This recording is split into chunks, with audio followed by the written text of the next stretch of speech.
Zulu should be fired and not suspended as police minister, the party and its leader had to apply for direct access to the Constitutional Court. This is for a case to be made on why the matter must be heard in the Apex Court before starting in the High Court. But the Constitutional Court has not engaged the merits of this case, denying the MK party direct access. Justice Stephen Matopo handed down the order. It's concluded that the application does not engage the court's jurisdiction and no case has been made out for direct access. And the following order is made. 1. Direct access is refused. 2. Courts are reserved. Matopo said the reasons for the order will be given at a later stage. Khomza Modise, Eyewitness News at the Constitutional Court. Let's stay in the Concord. Please call me inventor. Nkosana Makate says he remains resilient despite a constitutional court setback in his long-running battle with Vodacom. Justice Mbuyiseli Madlanga handed down a judgment today which set aside a Supreme Court ruling in Makate's favor and referred the matter back to be heard by a different panel. After nearly 20 years of legal battles, Makate is demanding compensation from Vodacom for the Please Call Me product, with the company offering 47 million rand, while he maintains he is entitled to billions. The Constitutional Court has referred the matter back to the Supreme Court, but orders that it be heard before a different panel. But Makate believes the Apex Court could have come to a conclusive finding today. Well, I'm still resilient. I'll forever be. We'll go to the SCA, and the SCA must just relook at the case and then provide us with the judgment that will then stand the test. We shift our focus to this now. Some economists have called on the Reserve Bank's Monetary Policy Committee to make a bold cut in rates. Governor Leseja Kganyago is set to announce the latest decision on the repo rate this afternoon. The MPC deliberated on rates during its bi-monthly meeting this week. In its previous meeting in May, the committee cut the repo rate down to the current rate of 7.25%, bringing the prime lending rate to 10.75%. Nogukanya Mtambo has the details. Industry leaders in the property sector say the central bank's overly cautious stance has meant that it missed at least 2 prior opportunities to cut the rate earlier and to provide a more meaningful economic boost. Chairman of the Seif Property Group, Samuel Seif, says while the 4 rate cuts since mid-2024 have provided welcome relief to consumers, homeowners and property buyers, it's had little overall impact on the economy and the property market. Seif says the slow rate-cutting cycle is particularly glaring given the robust economic fundamentals over recent months, with tamer inflation and a stable rand against the dollar. He says the delays in cutting the rate, despite the favourable conditions, have been detrimental to economic growth and job creation, calling for at least another 25 basis point cut today. Nogukanya Mtambo, Eyewitness News. And the U.S. State Department's Bureau for Democracy, Human Rights and Labor says the current crime situation in South Africa is not conducive to growth or collaboration. The assessment follows a recent visit by a senior advisor to learn more about rural farm attacks and what it perceives to be the breakdown of the rule of law. The Bureau says the visit to meet both government and non-government officials was in line with executive orders issued by U.S. President Donald Trump. Lindsay Dentlinger has more. In a report back on the 3-day visit posted on its social media, the State Bureau says South Africa holds enormous economic and geopolitical promise, but it says government must speak clearly and act decisively to address crime and condemn violence. The visit by senior advisor Samuel Sampson focused largely on rural farm attacks, with the Bureau citing statistics from NGO AfriForum to inform its position. Upon further inquiry by EWN, a State Department spokesperson said Sampson had visited Cape Town between the 7th and 9th of this month and met with political and government representatives it did not name, as well as civil society leaders and the business community. The press spokesperson said the visit was out of concern for the rights of minority populations, discriminatory legislation, law and order, and potential shared economic interests. Tomorrow, hefty U.S. trade tariffs against a number of countries, including South Africa, are due to take effect. Lindsay Dentlinger, Eyewitness News. Gold is trading at $3,309.62 an ounce. The rand is at 18.10 to the dollar, 23.94 to the pound, 20.71 to the euro, and Brent crude oil is at $73.24 a barrel. Well, at this stage, if you're traveling through Melrose, Sandton, heading towards The Midrand area, there's bumper-to-bumper traffic. M1 northbound, that's between Athol, Oaklands and Marlborough Drive. Also traveling through Edenville, heading towards Bedford View. Bumper-to-bumper traffic on the R24 westbound between Edenville Road and the Kilulis interchange. In your sport, Orlando Pirates against Bulukwane City kicks off the new PSL season as they clash in the quarterfinals of the MTN 8. Play on day one of the fifth test between England and India is delayed by a wet outfield. And Wallaby scrum half Nick White calls time on his career. It's a fine afternoon in Gauteng today. Temperatures have peaked at highs of between 20 and 21 degrees. The top story in EWN this hour, the Constitutional Court has denied direct access to the Umkhonto weSizwe Party and former President Jacob Zuma in the matter against President Cyril Ramaphosa. EWN, in touch, in tune and independent. For the latest, visit ewn.co.za or download the EWN app.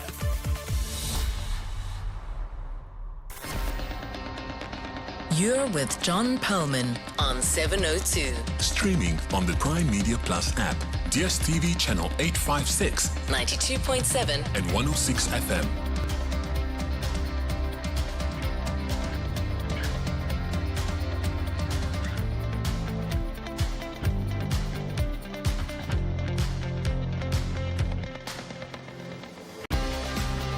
Very good afternoon, everyone. It's 8 minutes past 3 on Thursday, the 31st of July.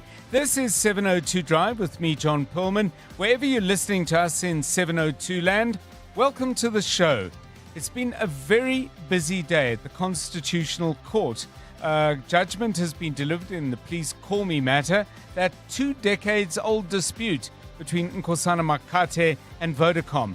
And there's a ruling too in yesterday's application by the MK party to set aside the setting up of a judicial inquiry into the General Nhlanhla Mkhwanazi allegations, as well as the president's other step, that being the appointment of an acting police minister. We'll have updates on both those stories. Khumotso Modise on the MK matter in a moment, and then Professor Owen Dean from Stellenbosch University unpicking and unpacking that Please Call Me decision. We'll do that after 5. Some other things on the go. Will we all be getting some relief on our interest rate payments? We'll hear from Reserve Bank Governor Lesicha Kganyago shortly, and from Stephen Critters soon after that.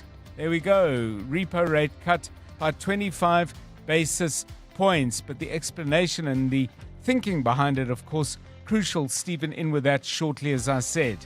Are you battling to find a good place to rent? We'll look at the shortage of rental accommodation available, the bureaucratic hurdles involved in getting your application in successfully, and we'll touch on some scams that are out there. This in our weekly feature, Your House, Your Home. We'll do that at 10 to 5. And Parliament will today decide on who sits on the ad hoc committee investigating allegations against the police. The committee composition will be crucial going forward. We need those names as soon as we can get them. As soon as Babalo Ndenze has them, he'll join us to give us his interpretation of who's been picked. We've got all that and a whole lot more on 702 Drive, including breaking news, news from the roads in our regular traffic updates, and the latest from the markets. The All Shares considerably weaker today by around 600 points, forced downwards by a 4.5% fall in resources stocks. Sibanye down by 6.2%. Anglo Gold weaker by 6%. Some shares outside of resources are actually having it even worse. AB InBev down by 10%. Mondi has lost 7.8%. The rand is trading at 18 Rand 12 against the dollar. That's 21 cents weaker than this time yesterday. A euro will cost you 20 Rand 72. That's a loss of 17 cents. The rand is currently trading at 23 Rand and 98 cents against the pound. That's a downward move of 12 cents. Brent crude is off by 72 cents, currently trading at $71.91 a barrel. Stephen Critters joining us with all the details at 25 past 4. We'll get sport with Tola Kele Mganga. Mbali Dlamini has the latest news headlines, and Karabo Chale is with us to keep an eye on the roads. This is 702 Drive. We're live in the place where you live, and if it's happening in 702 land, you will hear about it here first. But if there's something we've missed, something we're a little slow at picking up on, or possibly there's an angle that we might have missed, well, we will ask you, please, to give us a call on 011 883 0702 or 072 702 1702. This is 702 Drive. It's 11 minutes past 3. 702. Let's walk the talk. Right, before we do anything else, let's get that interest rate decision and a sense of what it might mean. Stephen Critters, 25 basis points. Expected significance? Over to you. John, yes. There are two big breaking stories here, and one's actually bigger than the other. The first is that interest rates will be cut by 25 basis points with effect from tomorrow. Was largely expected. It does come with other banks in more advanced economies not actually cutting rates recently because everyone's waiting to see what will happen on Friday with the US President Donald Trump and the big tariff announcement. But that obviously was expected, and that will have an impact on our economy. But for me, what I think is the big story is this comment by the Reserve Bank Governor, Lesetja Kganyago, talking about, and you'll know all the conversation we've had about a lower inflation target. And he says, we will use forecasts with a 3% inflation anchor at future meetings. Now, the way I understand that, and this has obviously just been said, is that, in fact, the Reserve Bank, which currently has been asked by the finance minister from the year 2000 to basically keep inflation between 3 and 6%, is now going to work towards the lower end. They're going to work to 3%. Up until this point, they've been kind of saying their aim for the midpoint, which was 4.5%.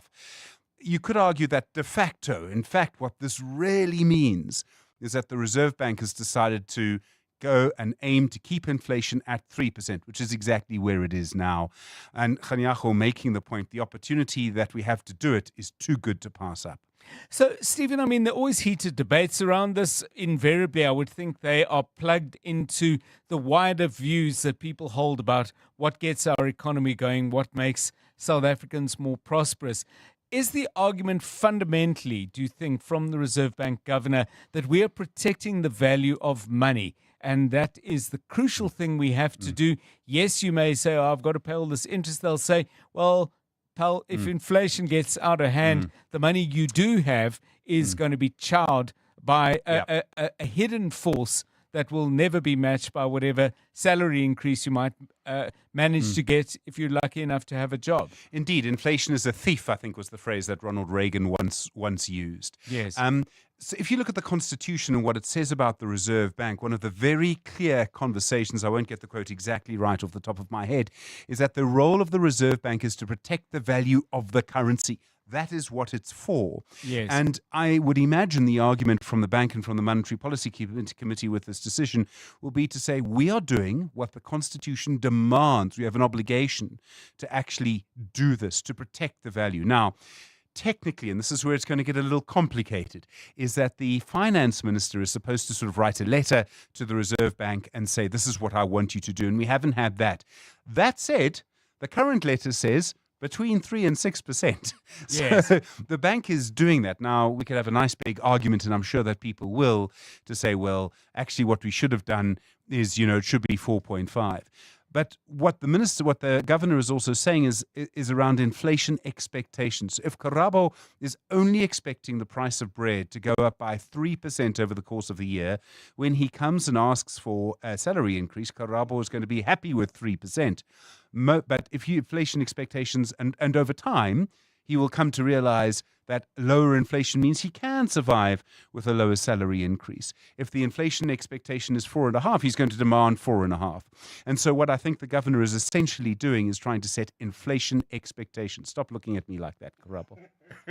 Yeah, it's fascinating stuff. All I hope is that the finance minister's letter is hand-delivered and is not put in the post. Well, the minister hasn't done one. So Yes. this is the thing, is that the Yes. governor is deciding on this. 702 Drive. Fascinating stuff. Your own response then. 25 basis points. You can have a little bit of extra money. Maybe you want to give me a call and tell me what you're going to do with it. Are you going to use it? As I'm sure financial advisors like Paul Ruloff, who's with us every Wednesday, would say, use the opportunity to pay off your debt quicker and see if you can reduce the principal a little bit. But maybe you're going to say, hey, I'm getting a little bit extra in my pocket because certain interest rates have come down. My plan is to treat myself to fill in the blank. Give me a call on that on 011 883 0702 and 072 702 1702.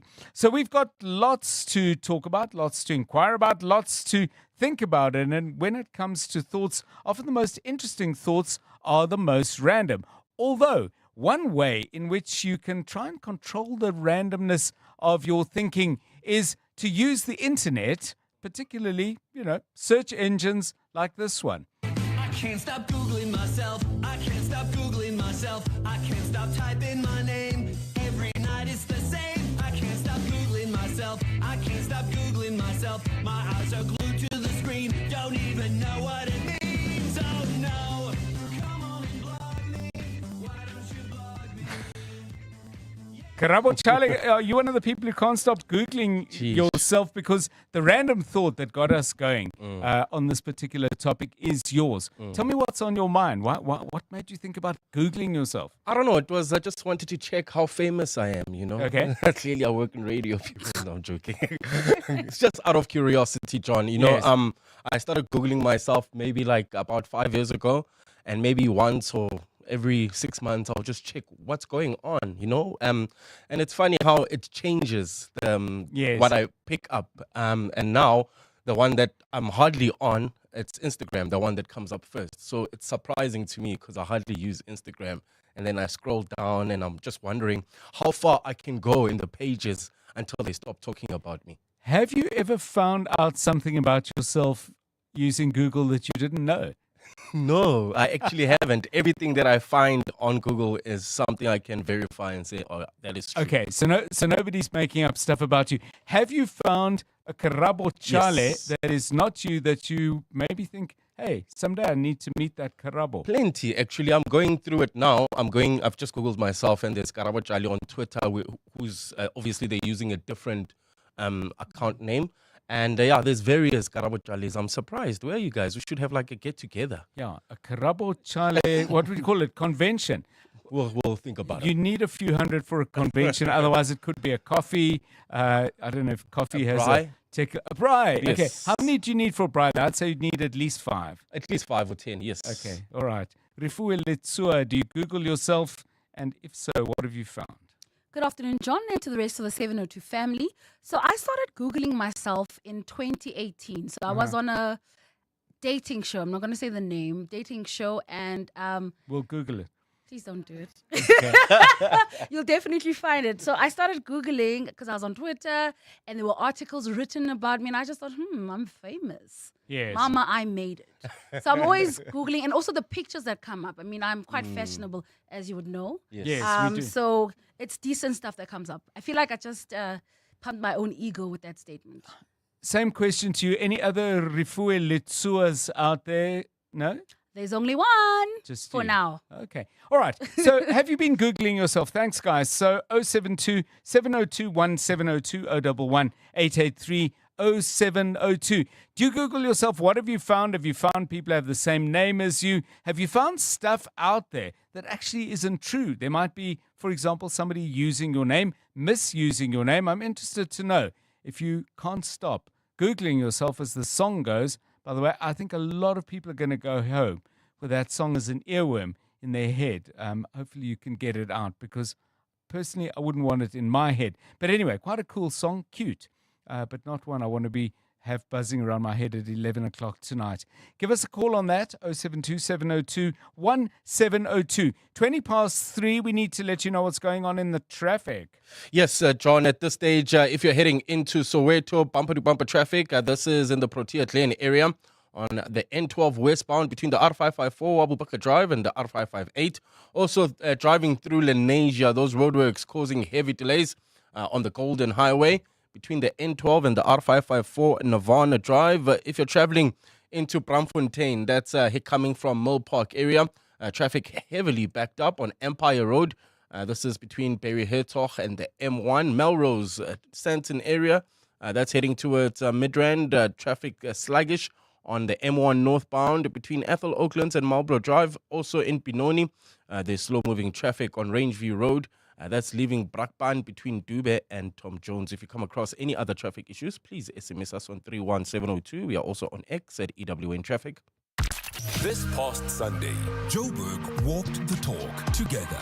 Thousands stepped up, stepped out, and stepped forward. And none of it would have been possible without the incredible partners who walked this journey with us. As Sierra, our highlight was the participation of our staff. I was so happy, and we've had a lot of people coming to our stand, so we are very happy with the turnout. We wanted to create awareness since we are the regulator of the private security industry. And this was the first, actually, of many that we are hoping to collaborate with 702 with in terms of walk the talk.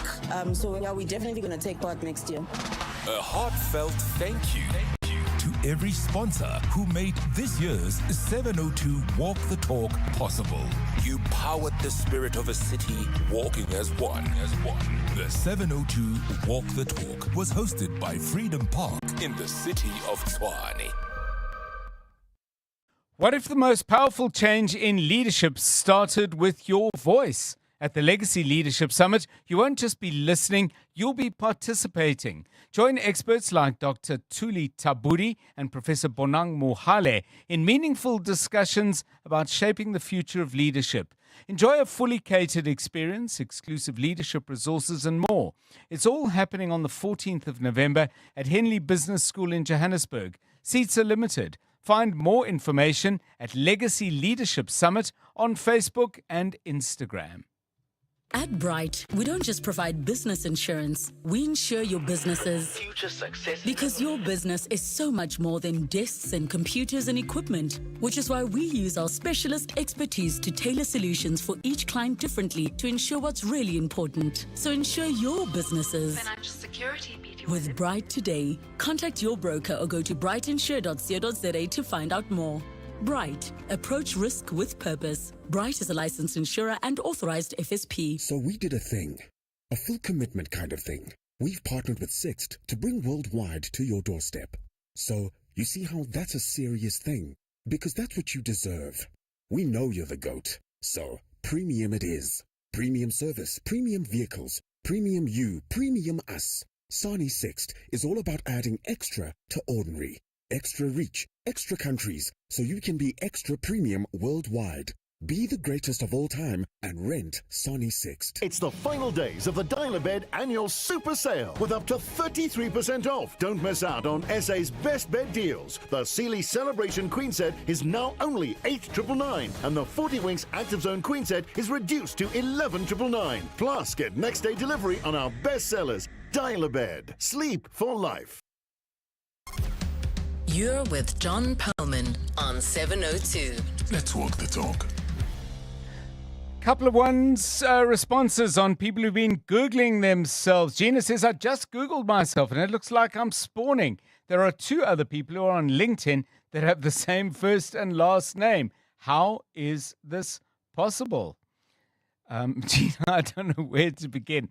I suspect you're being a little ironic. Thank you. Len says, I did it once, and to be fair, it told 70% of the truth based on work I do, but 30% wasn't there. Interesting. It actually got me to learn more about my lineage, who I am, and I am from a distant cousin, and the likes. Weird, but interesting. Very interesting. I mean, maybe add that as a layer to... add that as a layer to the conversation and ask you, I mean, did you discover relatives that way? Very interesting. Thanks, Len, for raising that. Now, this from Mlomo. The Makate matter refers, are these big judges, literally and figuratively, appropriately competent? My answer to that is yes, absolutely. I think they are. Mfana says, or Mlomo says, this case is now pushed back to a lower court, which may eventually bring it back to the Constitutional Court. As the apex court, it is nonsensical, in my opinion. I think it is debatable. I don't think, though, that it is nonsensical, because the fact that it goes back to the Constitutional Court doesn't mean it has to end there. I heard a very interesting comment from Professor Owen Dean, who's going to be with us after 5. So, Mlomo, please feel free to call in when he's on. But he was saying that generally the Constitutional Court does not rule on commercial matters, that is often dealt with by the Supreme Court of Appeal. He seemed to me to be saying that what the Constitutional Court will look at is whether they have ruled appropriately in this regard, but they're not themselves then going to say 47 million is the right number or 2 billion is more appropriate. They will send it back, and they offered reasons as to why they felt the SCA hadn't done the work properly. They will send it back to the SCA for a redo in front of a new set of judges. So, yeah, those are the things that came up, and I'm sure Owen Dean will be able to give you some good information on that. Let's go to the Constitutional Court. Khumotso Modise has been there, spending most of the day there, first of all, for the Makate matter, the Please Call Me matter. We're going to deal with that after 5, as I said. But just around 2 o'clock, Khumotso, judgment in the application by former President Jacob Zuma and the MK party around steps taken by President Cyril Ramaphosa in response to the General Nhlanhla Mkhwanazi allegations. What did the court rule? And crucially, what exactly did they say were their reasons? Good afternoon, John. So the ruling really is to deny the MK party and former President Jacob Zuma direct access. And Judge Matopo was saying the application did not engage the court's jurisdiction, and so no case was made by the MK party and the former president for direct access. The court did not deal at all with the merits and the reasons or the main case that was brought to it, even though we had an entire day of arguments yesterday with former President Zuma's lawyers and the MK party's lawyers making a case for why they believe the decision by the president to appoint an acting minister and suspend Senzo Mchunu should be set aside. That wasn't entertained at all by the Constitutional Court. And I don't think the Constitutional Court will go into the merits of the case at all now that they've stopped at direct access. What we heard today from Justice Matopo was a very brief judgment, John. It actually wasn't a judgment, it was an order.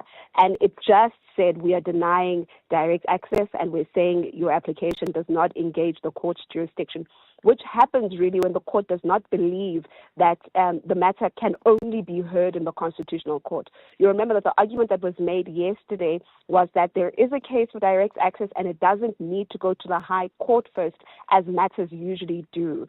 But the court seems not to have been sold by this. And this was the case that was made by Kate Hofmeyer on behalf of President Cyril Ramaphosa, that there is absolutely no reason for why this matter is being heard in the High Court or in the Constitutional Court first. She made it very clear that this is the type of matter that can be approached or heard in the High Court on an urgent basis.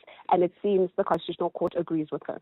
So just to be absolutely clear, and I'm going to read a contribution from one of our listeners, Khumotso, and you'll tell us whether Bazooka from Pretoria has got this absolutely right. He says, Ntate John, I always thought it was going to be a difficult test to overcome direct access to the Concord by the MK party. And of course, former President Zuma, also one of the applicants. Bazooka continues, but they can always take it to the High Court to deal with the merits. It's called the Montashe test, which I think he says they'll pass with flying colors. Is that pretty much it then? The court has not ruled on the merits. It could go to the High Court. They would obviously want this to be urgent, given that all these steps are already in motion. And in Bazooka's view, they are going to do very well when they get there. Well, the first part of your question and the first part of Bazooka's contribution is absolutely correct. I think that's what the Apex Court is saying. It's saying you can go to the High Court on an urgent basis. So the MK party and former President Jacob Zuma can approach the High Court with the same application. Now, of course, time is of the essence here because by tomorrow, Professor Feroz Kochali is expected to be sworn in as an acting minister. And so they really don't have a lot of time to do that, but they can do that. Now, whether they will win in the High Court, I think is another point and can be argued, based on the arguments that have been made. I think most importantly, John, what the listener refers to there as the Gweda Mandashe test is what Advocate Dalimpofu said yesterday, to say we've seen it in many instances where in the State Capture Commission of Inquiry, some of the people that were implicated for corruption were never held accountable. And then he uses Gweda Mandashe as an example, saying they were actually rewarded cabinet with ministries, and he calls that the Mandasha test. Great stuff. Thank you so much. It's a very, very interesting set of court cases. And then, of course, there was the farewell as well at the Concourt for Acting Deputy Chief Justice Madlanga, who now moves on to take up that position at the Judicial Commission of Inquiry. Busy, busy. We are at least at the end of July. Who was it who was saying earlier today, July has been too much? I think a whole lot of people have been saying that. By the way, July is not yet finished. It may well have in the, let me do the math, 8.5 hours that are still left. May well have some more surprises for us. Hopefully not, unless they're good. 7:02 Drive, it's 29 minutes to 4. Bali Dlamini with the very latest news, starting, I would assume, with the Reserve Bank. That's correct, John. A very good afternoon. It is the breaking news this hour. The Reserve Bank's Monetary Policy Committee has unanimously decided to cut the repo rate by 25 basis points in line with market expectations. This brings the central bank's benchmark rate down to 7%, while the prime lending rate for commercial banks will drop to 10.5%. The MPC deliberated on policy rates during its bi-monthly meeting this week. Reserve Bank Governor Lesetja Kganyago announced the latest adjustment a short while ago. He says tamer inflation and a stable rand against the dollar are amongst the factors that gave the MPC some room. Against this backdrop, the MPC decided to reduce the policy rate by 25 basis points to 7% with effect from 1 August. The decision was unanimous. The MPC's decision comes after the US Fed kept its rate unchanged, with Kganyago cautioning that global uncertainty is still a concern. For the major central banks, policy is generally in a wait-and-see phase. In the United States, there are signs of new inflationary pressures from tariffs. Monetary policy remains modestly restrictive. In Europe, by contrast, inflation is lower and policy is more neutral. All the major central banks kept their policy rates unchanged at their most recent meetings. Let's take you to the courts now, where a state witness struggled to hold back tears as the Lusikisiki massacre trial got underway in the Eastern Cape today. The witness, who cannot be named for safety reasons, has been giving evidence in a linked murder case connecting several of the accused to another killing in Kwapaca. Accused 1 to 5 in the Lusikisiki murder case are also linked to Mncedisi Gijana's murder, which happened in Kwapaca in August of 2024. Nhlanhla Mabaso reports. When the court proceedings resumed today, State Prosecutor Advocate Nkululeko Mathenjwa called on a witness in a separate case linking some of the accused here. The Kwapaca murder, where Mncedisi Gijana was shot and killed after arriving at his home. The witness told the court that a group of armed men with rifles had held him hostage before shooting and killing Gijana. He broke down in tears as he recounted the events of that day. Gijana was allegedly going to testify against accused one, Mzuki Sindamase, the alleged mastermind behind the Lusikisiki mass shooting. At the time, Ndamase was in prison due to get a parole on a murder case he had been sentenced for 17 years ago. The state has positively linked the firearms used in the Gijana matter with those used to carry out the Lusikisiki massacre. Nhlanhla Mabaso, Eyewitness News, Lusikisiki in the Eastern Cape. Let's go to KZN now, where a suspect has been shot dead and 2 others injured during a shootout with police in Kwatabega in the west of Durban. 4 suspects were being pursued in connection with the attempted murder of 2 police officers earlier this week in Besta, north of the city. Investigations led officers to the KK hostel where the 4 were in hiding. Police spokesperson Robert Nechiwunda says police came under fire when they approached the wanted suspects. When police approached the room in which they were hiding, the suspects started firing shots towards police officers and the shootout ensued. 1 suspect was shot and fatally wounded during the shootout. 3 suspects escaped through the windows. However, 2 of them were found outside with gunshot wounds and were taken to hospital under police guard. And finally, the chiming of the Cape Town City Hall clock could be heard echoing through the CBD for the first time today in 15 years. Cape Town Mayor Jordan Hill-Lewis joined Mako member for Economic Growth James Forst today for the relaunch of the restored City Hall clock.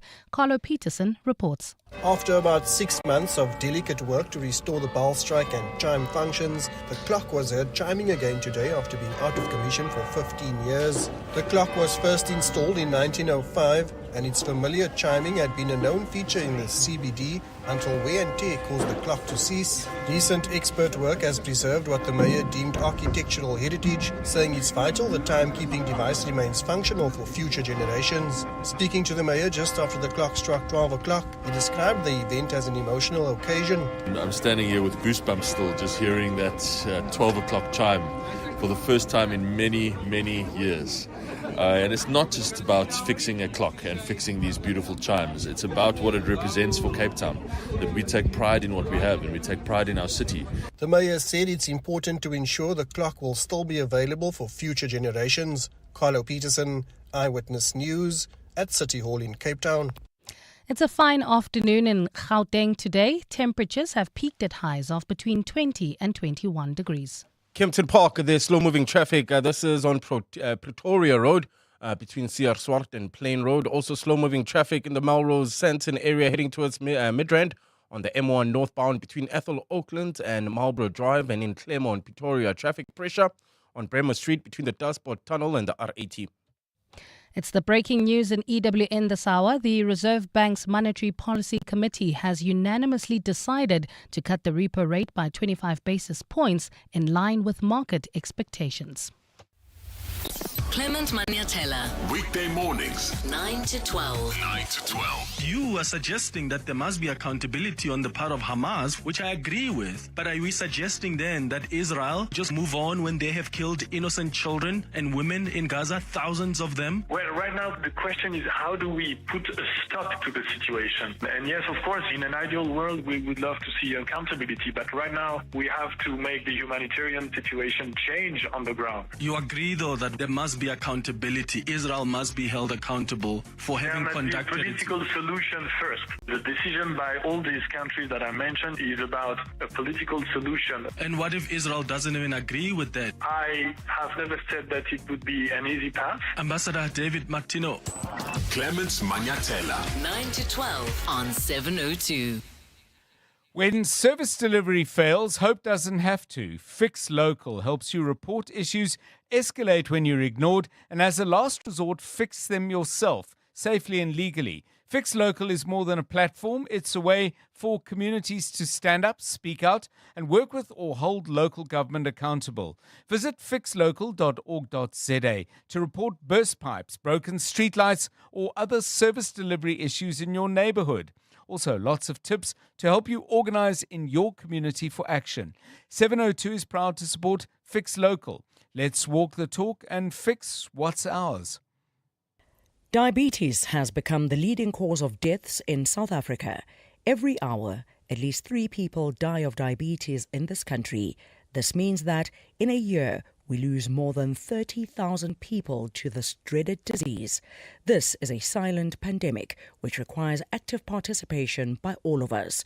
You may be asking, what can I do as an individual? Limit intake of foods and drinks high in sugar and be physically active. Eat right for a better life. Foods high in sugar, fat and salt can lead to obesity, diabetes, high blood pressure, heart disease and certain cancers. This message is brought to you by the National Department of Health. Medical aid plans, they're normally like this. So, you'll need to take this form and this. So don't forget this too. Okay, wait. Don't forget this one. Wait. Okay, done. My back! Sorry, sir. That's gonna have to come out of your savings. At Bonitas, we make our plans simple, so they're easy to understand. We also offer a benefit booster and a range of other benefits that don't come off your savings. Visit bonitas.co.za when you need us. Bonitas, medical aid for South Africa. T's and C's apply. 702. WhatsApp John on 072 702 1702. John and Co. Farouk Manji Dog Observatory. So I share as I discovered only a week ago, a common name and surname with two people. The latter person, interestingly, came about with a question call similar to a scam call, but it wasn't, so I trusted that, and I'm helping the person find the person who's named after me, or me after them. I don't know which it is. But the other person I grew up with in Fitas, and what a horrible, nasty piece of work he is. Maybe we're a reflection of each other. Maybe I'm the yin and he's the yang, or he's the yang and I'm the yin. I don't know which it would be. But anyway, it wasn't funny what he did. That's the unfortunate part. I then threatened to let his wife know, and then he desisted after that. Ciao. Yeah, we were asking you about Googling yourself and what you come up with. Please do continue sending us your stories. This is a good one from Dudu, who says, I have Googled myself and it humbled me. I'm not as famous as I think I am. And then the emoji says to me that Dudu is not too troubled by this particular discovery. It's 19 minutes to 4. EWN Sport. So, rain affecting the cricket, and Tolakele Nick White, the scrum half with the big moustache, who has now called it an end to his rugby career. I'm surprised he lasted that long after that incredible blow landed on the side of his head by Faf de Klerk. I don't know if you remember that incident where he took a dive worthy of a football player and earned a lot of scorn, but also got a penalty. And I think it was a game we lost. What's happening in the news? Well, John, the 2025-26 PSL season will kick off with the MTN 8 quarterfinals this week. And the pick of those ties will see champions Orlando Pirates hosting Polokwane City. Ashwin Apollos faces up against his former team, and his new captain at the Buccaneers, Nkosinathi CBC, has discussed how he's settling. Quality player also is going to add, to what we already have. I think it's going to be a special game for him to play up against his former team. And I think he's looking forward to winning titles also with us. And it starts on Saturday against his former team. At the Oval, play on day one of the fifth and decisive test between England and India is currently being delayed by a wet outfield. The visitors were at the crease on 72 for the loss of 2 before the pause, with Shabnan Gill batting on 15 alongside Sai Hodasan on 25. In rugby, Wallaby scrum half Nick White has announced that he'll retire from the national team after the third and final test against the British and Irish Lions on Saturday. White made his Australia debut back in 2013 and has been capped 72 times while he retired from all professional rugby at the end of the year. His coach Joe Schmidt has paid him this tribute. We had a coffee last Wednesday actually and talked about him finishing up and that he felt it was the right time, and so we made a bit of a plan. And he's such a good character in the group. It's funny because I've coached against him lots of times and thought he was a pain in the neck. He's such a good little player, and he's around the fringes and he's linking and he kicks really well and he talks quite well.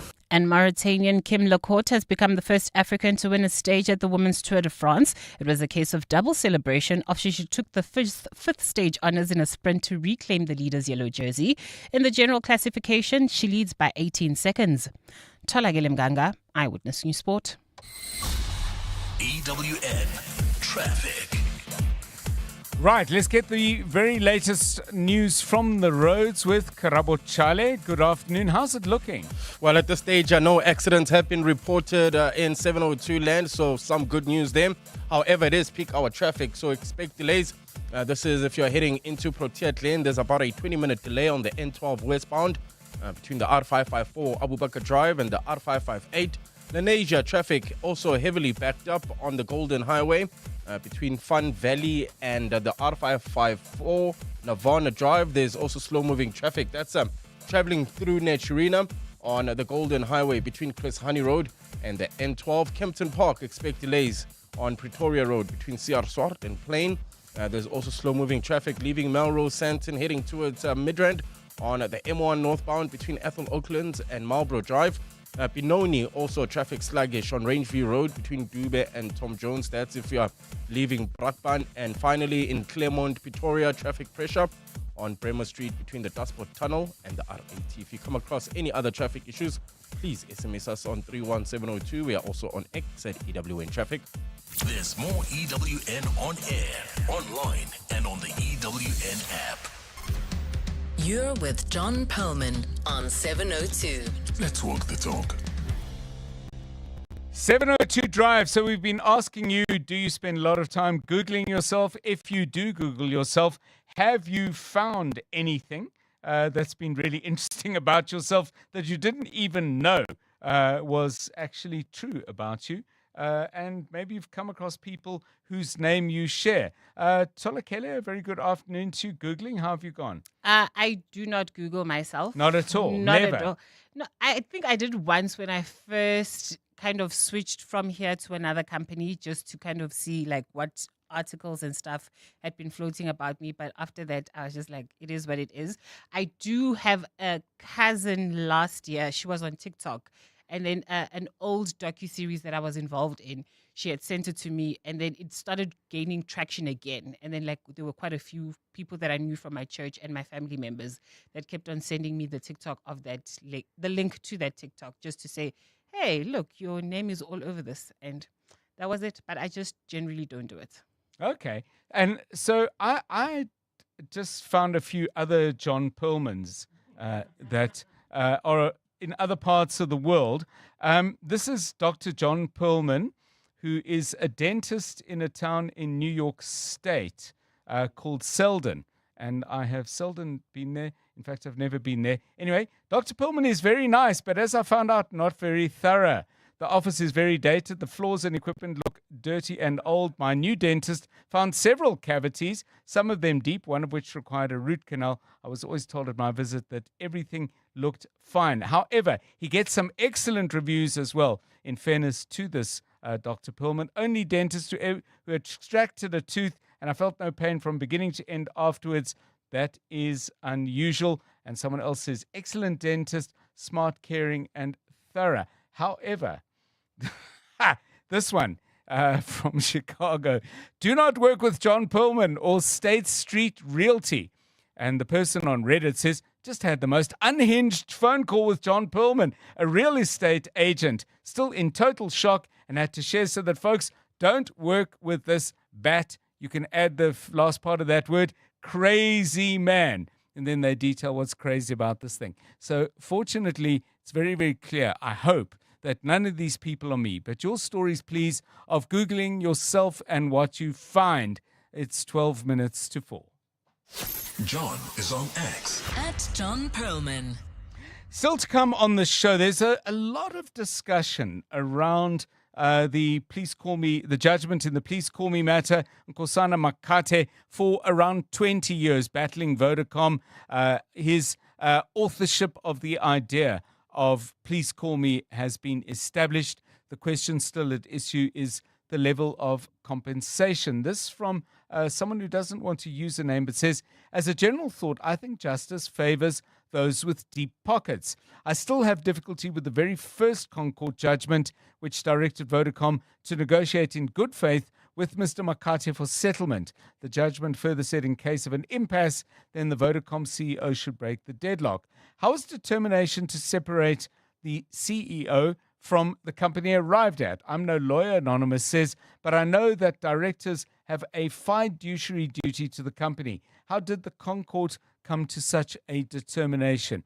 Yeah, I mean, you can go through the records, and as I said, they stretch back almost 20 years. And there'll be so many questions that do arise. As I mentioned earlier, if you weren't here to hear it, Professor Owen Dean, an expert in copyright law, but with some very interesting views, not only on the case as a whole, but on what the Concord was engaged with today. I think that'll, shed a lot of light. And if you've got some questions for Prof. Dean, start sending them to me. We'll see if we can fit them in. It's 10 minutes now to 4.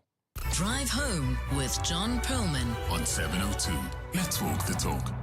Well, the one thing about court cases is that they go on and on and on, but eventually court cases do get settled. And one court case that has been settled involves car power ships. Now, you will probably remember that. These were floating boats. They were provided by a Turkish company, Car Power Ship. They are used to generate electricity. One was going to be berthed at Richards Bay, I think. I think there were 3 that we contracted as a country to buy power from. One at Richards Bay, one at Ngqura, if I'm not mistaken, and there was going to be a third at Saldanha Bay. But again, those are less important.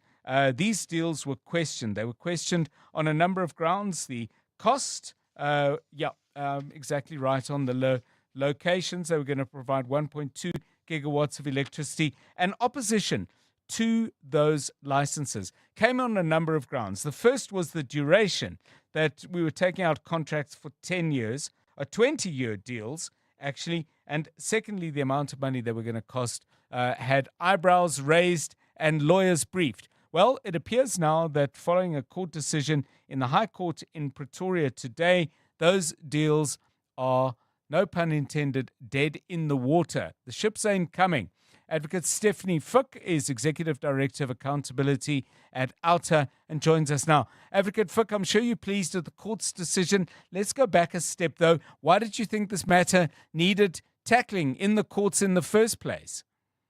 Good afternoon, John. I think what happened today and the fact that they are not here is why we needed to tackle it. If we were today sitting here with Car Power Ship, it would have cost us more than 200 billion rand over 20 years for a situation that at the time was so urgent, load shedding, we couldn't live without the ships.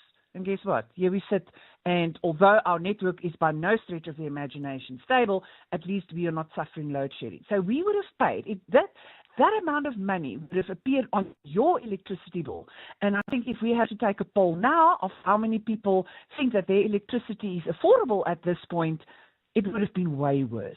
So when these ships are coming, the question was, but it's an emergency, and you are going to sign us to a contract, 200 billion rand over 20 years, for maybe 1 or 2 phases of load shedding. It just didn't sound right. And then we are going to pay in dollars, so it's all about the exchange rate. Do we really need this? Yes. Isn't there a different way?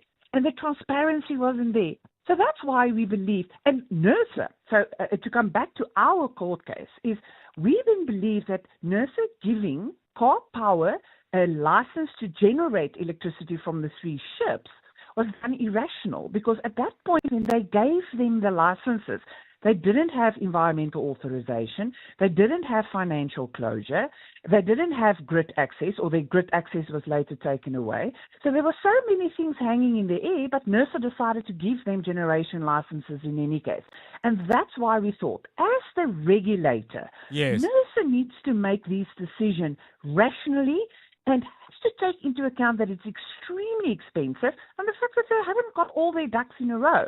So we took that decision Yes. on review, and that's today what the court set aside. So the shippies do not have any licenses anymore. So here's the thing. I mean, when you get a court case, obviously there's the judgment, which gives clarity, gives closure, whatever it might be. But the other important and I think interesting thing about court cases, Advocate Fook, is that as the matter proceeds, things come out that may not have been disclosed or fully disclosed in other attempts to try and get clarity or information. Was there any of that in this court case? What did we learn, for example, about Car Power Ships, about the Department of Minerals and Energy, if that's a relevant stakeholder, and about NERSA, that hopefully we can wield to make sure something like this doesn't happen again?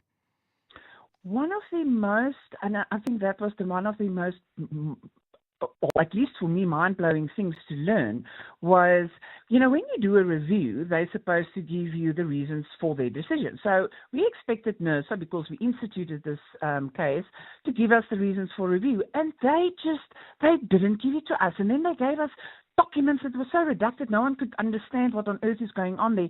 So we had to take them, except for the fact that we had to take them to court to say, hey, your decisions are irrational, we had to take them to court to force them to give us the documents. And you know what happened? On the day we were to argue our compel, so we compelled them to give us the documents. On the day they came to court and said, no, they now got permission from Car Power to share the information. Now that to me is, like I said, my hair stood up. So our regulator that is solely responsible for regulating electricity and doing all the, that things go according to the law is led by the nose by Car Power. And that was, and that's why we won that, so they had to give us the information. And we got costs, because I think the court also saw that, you have a regulator that's supposed to take decision by themselves, independently, objectively, not to be influenced by, for example, a contractor like Car Power. And that was the opposite we saw. Now, we had to sign confidentiality agreements, but still, on the day, 2 years down the line, they all of a sudden come, no, we've got permission from Car Power. And I think that's the thing that we learned, is by us taking this matter to court, certain things get exposed. And I think what was exposed is that we need an independent regulator, a regulator that's not influenced by outside forces, that is not politically influenced, that is not influenced by a department or a minister, that needs to take decisions without fear, favor, or prejudice. Thank you very much, Advocate Stephanie Fook, Executive Director of Accountability at OUTA, the organisation Undoing Tax Abuse. Very, very interesting case. I have to be honest, I completely forgot about the Car Power ship matter. I mean, it was in the news a lot. There was a lot of media coverage around the environmental impact studies about, and in particular, the thing that had me exercised, although I have to say, we asked the Minister of Minerals and Energy to come on the show a number of times, because the one question I wanted to put to them was, why the 20-year contract? But we never actually did. Get the minister to come on, which was a shame. Anyway, it is all water under the bridge. Car Power ship, it would seem, ain't coming here anytime soon. It's 3 minutes to 4. Africa Milani. Weekday mornings, 4 to 6. If they were to then offer a 25 basis points cut now, and if your wishes are to be realized, another one in September, what impact is that going to have, do you think, on inflation? It won't have much impact on inflation. Inflation has been below 3%, or recently increased to 3%. There's plenty of space. The Reserve Bank's target is 4.5%, so there's plenty of space. We need to keep inflation under control. We need to keep it low because it hurts. So we need to really focus on how to turn that around and how to get the economy growing. Matthew Parks is Parliamentary Coordinator for COSATU. Africa Milani. 4 to 6 on 702. To every 702 lander who laced up, showed up and walked the talk with us this past Sunday, thank you. The 702 family loved every moment, walking, talking and connecting with you on the route. You made the 2025 702 Walk the Talk one for the memory books, and we can't wait to do it all again with you next year. Here's to you, 702 landers, and here's to the 2025 702 Walk the Talk, hosted by Freedom Park in the city of Tshwane.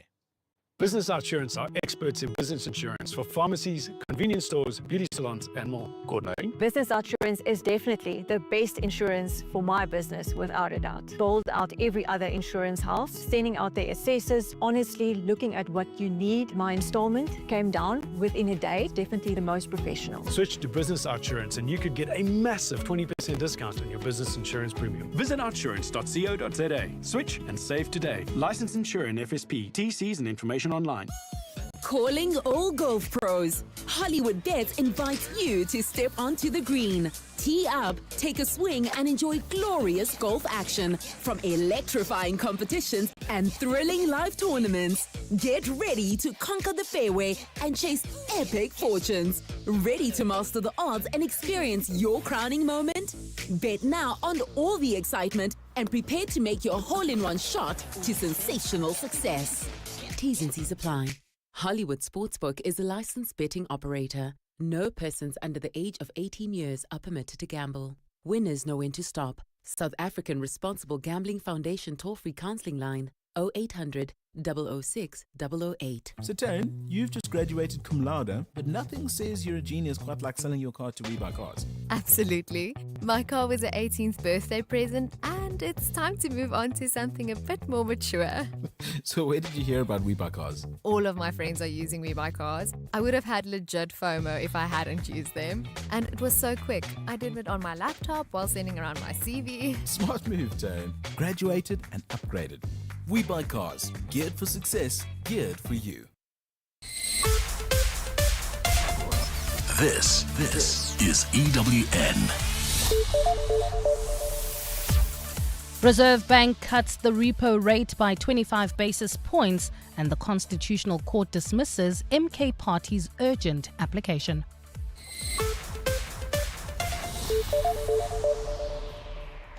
Good afternoon, I'm Bali Dlamini. The Reserve Bank's Monetary Policy Committee has unanimously decided to cut the repo rate by 25 basis points in line with market expectations. This brings the central bank's benchmark rate down to 7%, while the prime lending rate for commercial banks will drop to 10.5%. The MPC deliberated on policy rates during its bi-monthly meeting this week. Reserve Bank Governor Lesedi Kganyago announced the latest adjustments this afternoon. He says tamer inflation and a stable rand against the dollar are amongst the factors that gave the MPC some room. Against this backdrop, the MPC decided to reduce the policy rate by 25 basis points to 7% with effect from 1 August. The decision was unanimous. The MPC's decision comes after the US Fed kept its rate unchanged, with Kganyago cautioning that global uncertainty is still a concern. For the major central banks, policy is generally in a wait-and-see phase. In the United States, there are signs of new inflationary pressures from tariffs. Monetary policy remains modestly restrictive. In Europe, by contrast, inflation is lower and policy is more neutral. All the major central banks kept their policy rates unchanged at their most recent meetings. We shift our focus to this now. The Constitutional Court has denied direct access to the Umkhonto weSizwe Party and former President Jacob Zuma in the matter against President Cyril Ramaphosa. The MK Party approached the court on an urgent basis to set aside the president's decision to place Police Minister Senzo Mchunu on special leave and to appoint an acting police minister. It also wanted the court to halt the Judicial Commission of Inquiry into allegations made by KZN Police Commissioner Ntantla Mkhwanazi. Khomotso Modise reports. Before the Umkhonto weSizwe Party's case could be heard on why Senzo Mchunu should be fired and not suspended as police minister, the party and its leader had to apply for direct access to the Constitutional Court. This is for a case to be made on why the matter must be heard in the Apex Court before starting in the High Court. But the Constitutional Court has not engaged the merits of this case, denying the MK Party direct access. Justice Stephen Matopo handed down the order. It's concluded that the application does not engage the court's jurisdiction and no case has been made out for direct access. And the following order is made. 1. Direct access is refused. 2. Courts are reserved. Matopo said the reasons for the order will be given at a later stage. Khomotso Modise, Eyewitness News at the Constitutional Court. Parliament has released the names of members who will serve on the ad hoc committee to investigate allegations of police corruption made by KZN Police Commissioner Ntantla Mkhwanazi. EFF leader Julius Malema and ANC Chief Whip Mdumiseni Mduli are amongst the members set to serve on the multi-party committee. Babalondenze has more. The release of the names of the members of the ad hoc committee comes a week after the National Assembly adopted the report by a joint Justice and Police Committee that recommended its establishment. The committee has 5 ANC members who include the party's Chief Whip Mdumiseni Mduli as well as Justice and Constitutional Development Committee Chair Xola Nqola. The DA has been allocated 4 members who include Police Committee Chairperson Ian Cameron as well as the party's Justice spokesperson Glenys Breitenbach. The MK Party has 3 members while the EFF has 2, with the IFP, Patriotic Alliance, FF Plus and Action SA all having 1 member each. While Parliament is currently on a month-long recess, the committee is expected to convene during the break so it can meet its October deadline. Babalondenze, Eyewitness News. To this now, the DA in Johannesburg wants Mayor Dada Morero to make public the terms of reference for his bomb squad, which was recruited to save the city from a state of decline. The opposition party in Johannesburg says council has been kept in the dark around the work of the bomb squad and how it is being funded.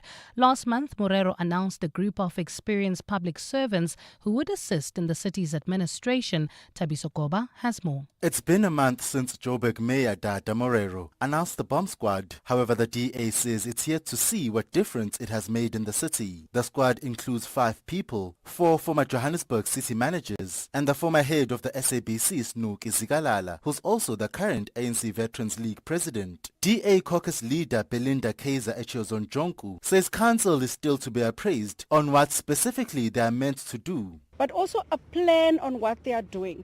We don't know how much money is being allocated. Besides the fact that it is unconstitutional in our view, these are parallel structures. We've got heads of department that should be doing all the work. Attempts to get comment from the mayor's office have been unsuccessful. Thabiso Koba, Eyewitness News.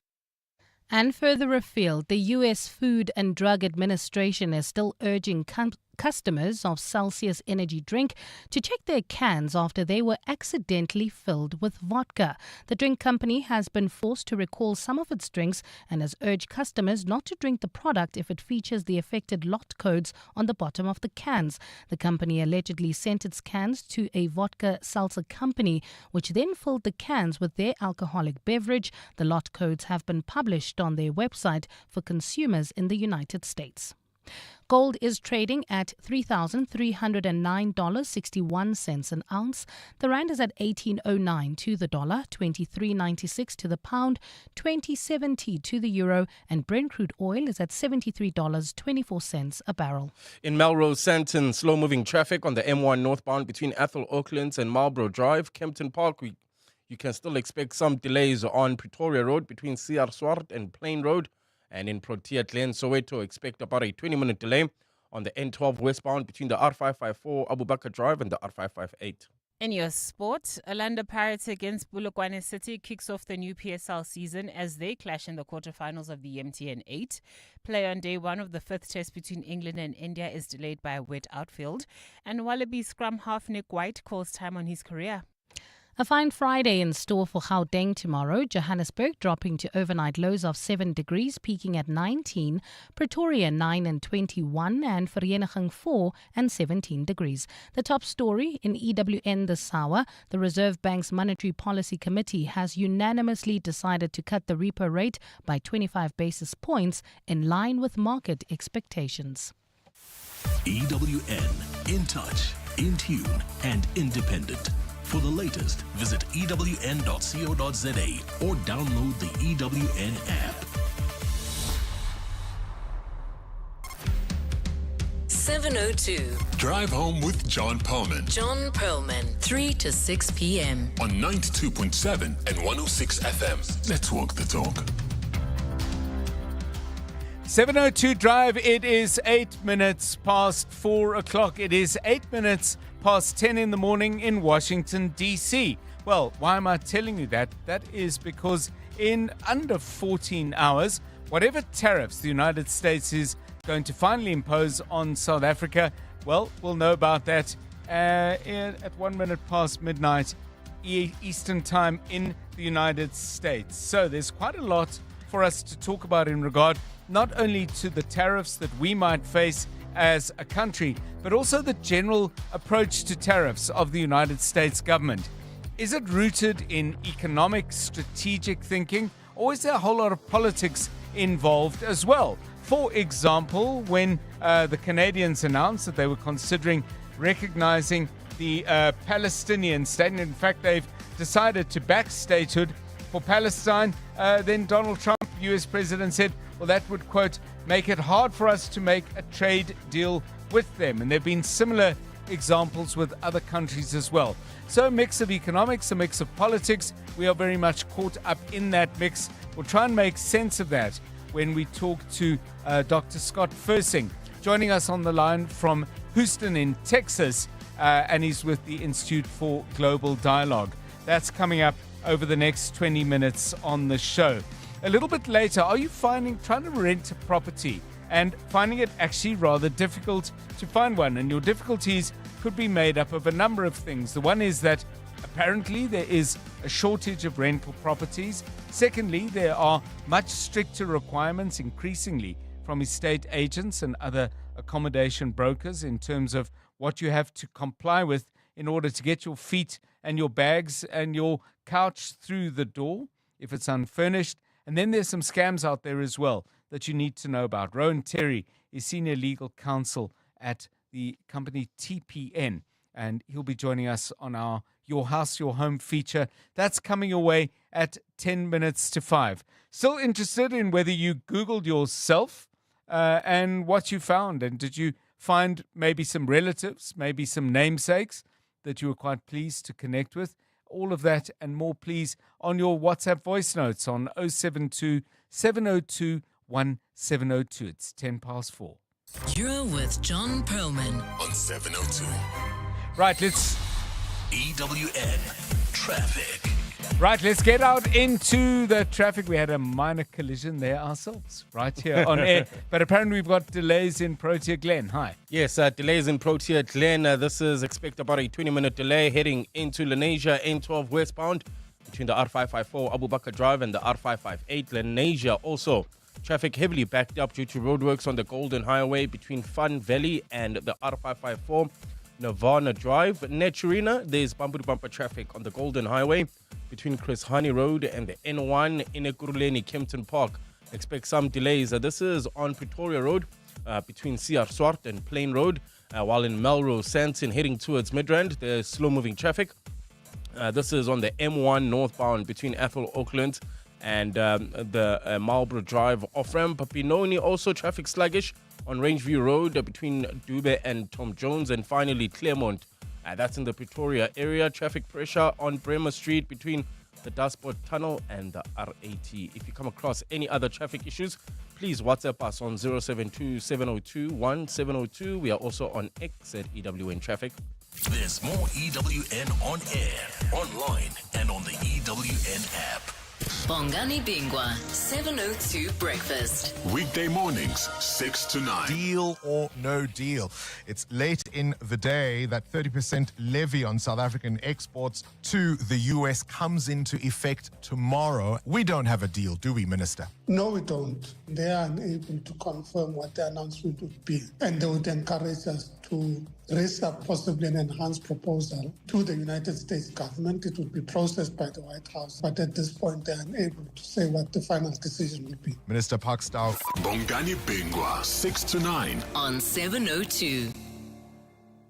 Can leadership rooted in integrity and authenticity reshape South Africa's future? Join the Legacy Leadership Summit happening on the 14th of November as they pose this and other valuable questions to the minds shaping our leadership future. Hosted by the Henley Business School, this event features Professor Thuli Maronsela, Dr. Alistair Mokoena, Mr. Terry Boyson, and other respected voices in business and governance. Find more information at Legacy Leadership Summit on Facebook and Instagram. What does extraordinary mean to you? Is it enabling world-class healthcare through telemedicine? Or empowering the delivery of water and electricity through smart meters? AI, cloud, enterprise apps, IoT and security. One seamless ecosystem. Together, let's build the extraordinary that sustains today and protects tomorrow. Start your journey at vodacombusiness.co.za. Further together, Vodacom Business. So we did a thing, a full commitment kind of thing. We've partnered with Sixt to bring worldwide to your doorstep. So you see how that's a serious thing, because that's what you deserve. We know you're the GOAT, so premium it is. Premium service, premium vehicles, premium you, premium us. Sani Sixt is all about adding extra to ordinary. Extra reach, extra countries, so you can be extra premium worldwide.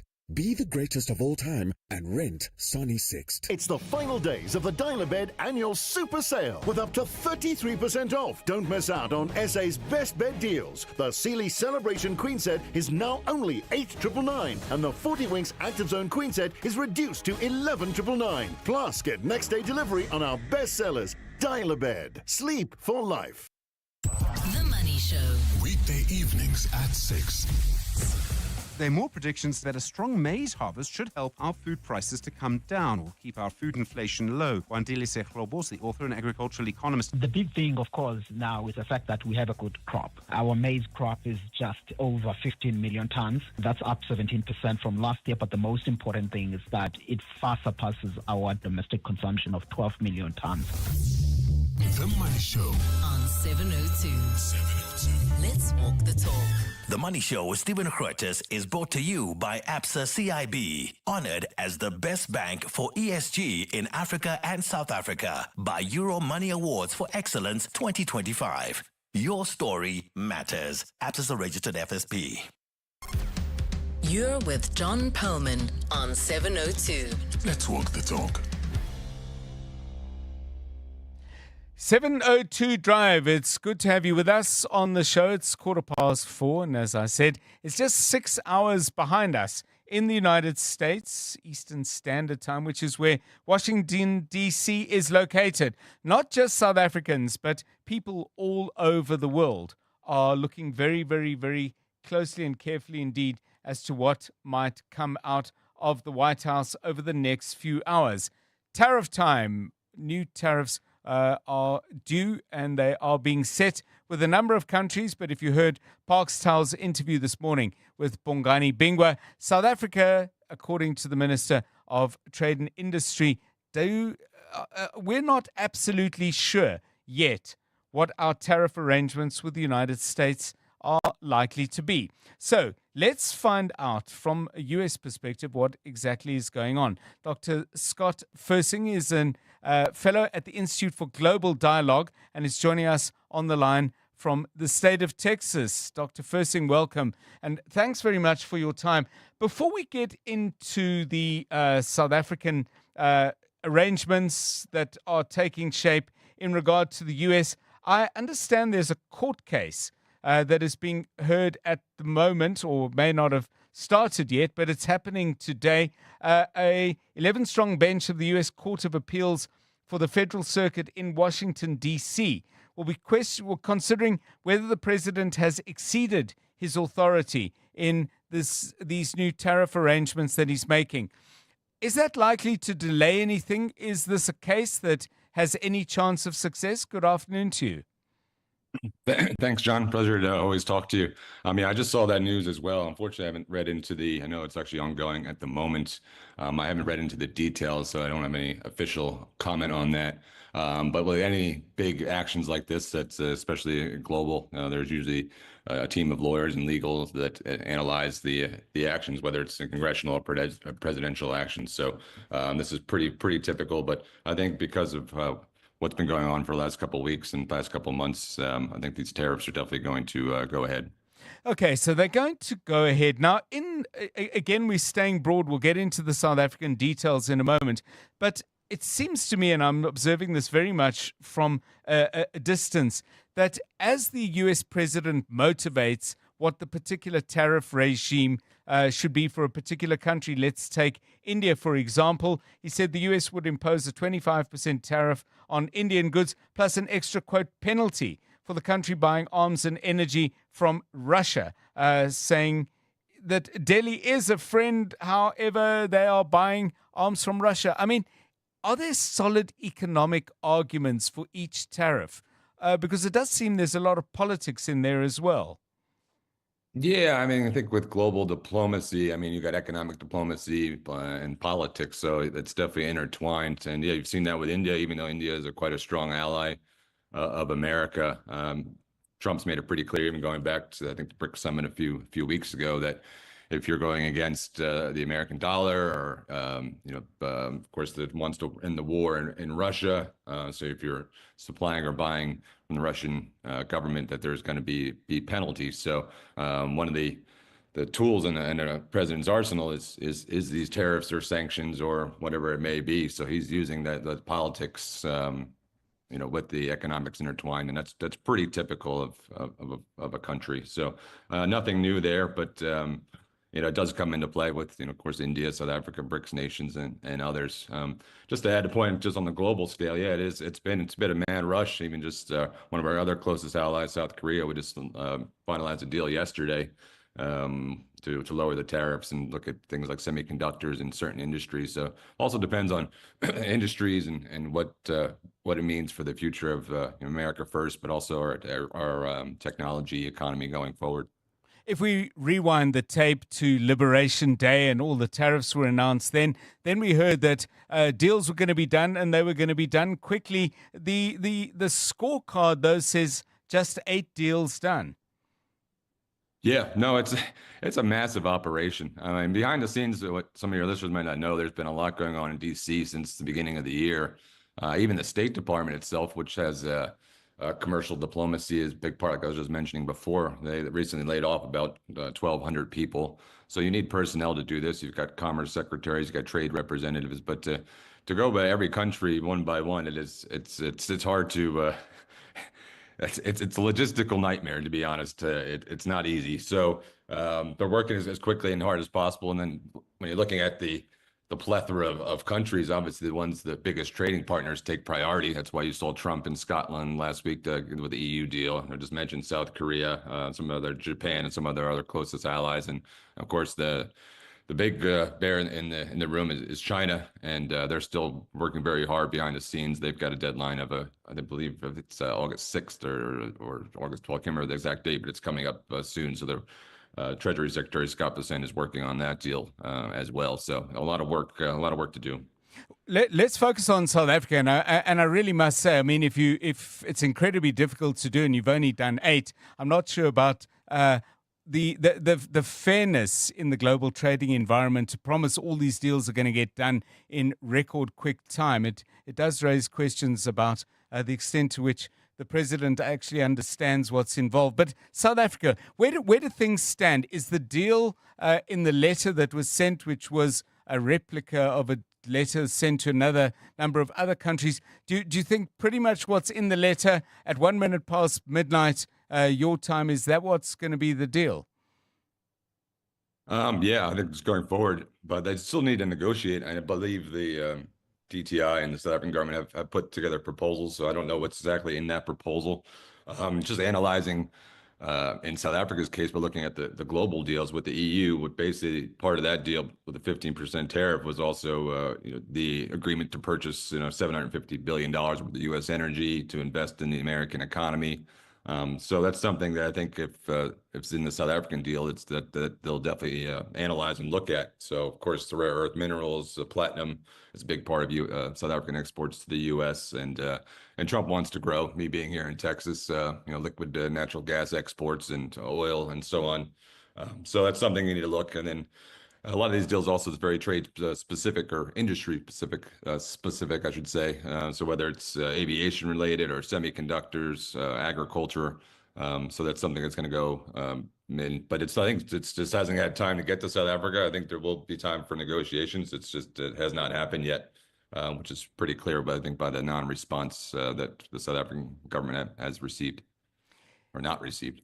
Is there any concern in the US that doing business with both friends and foes in this way isn't particularly conducive to a strong global economy? Or are we dealing with a US in which either people are past caring or perhaps never cared at all?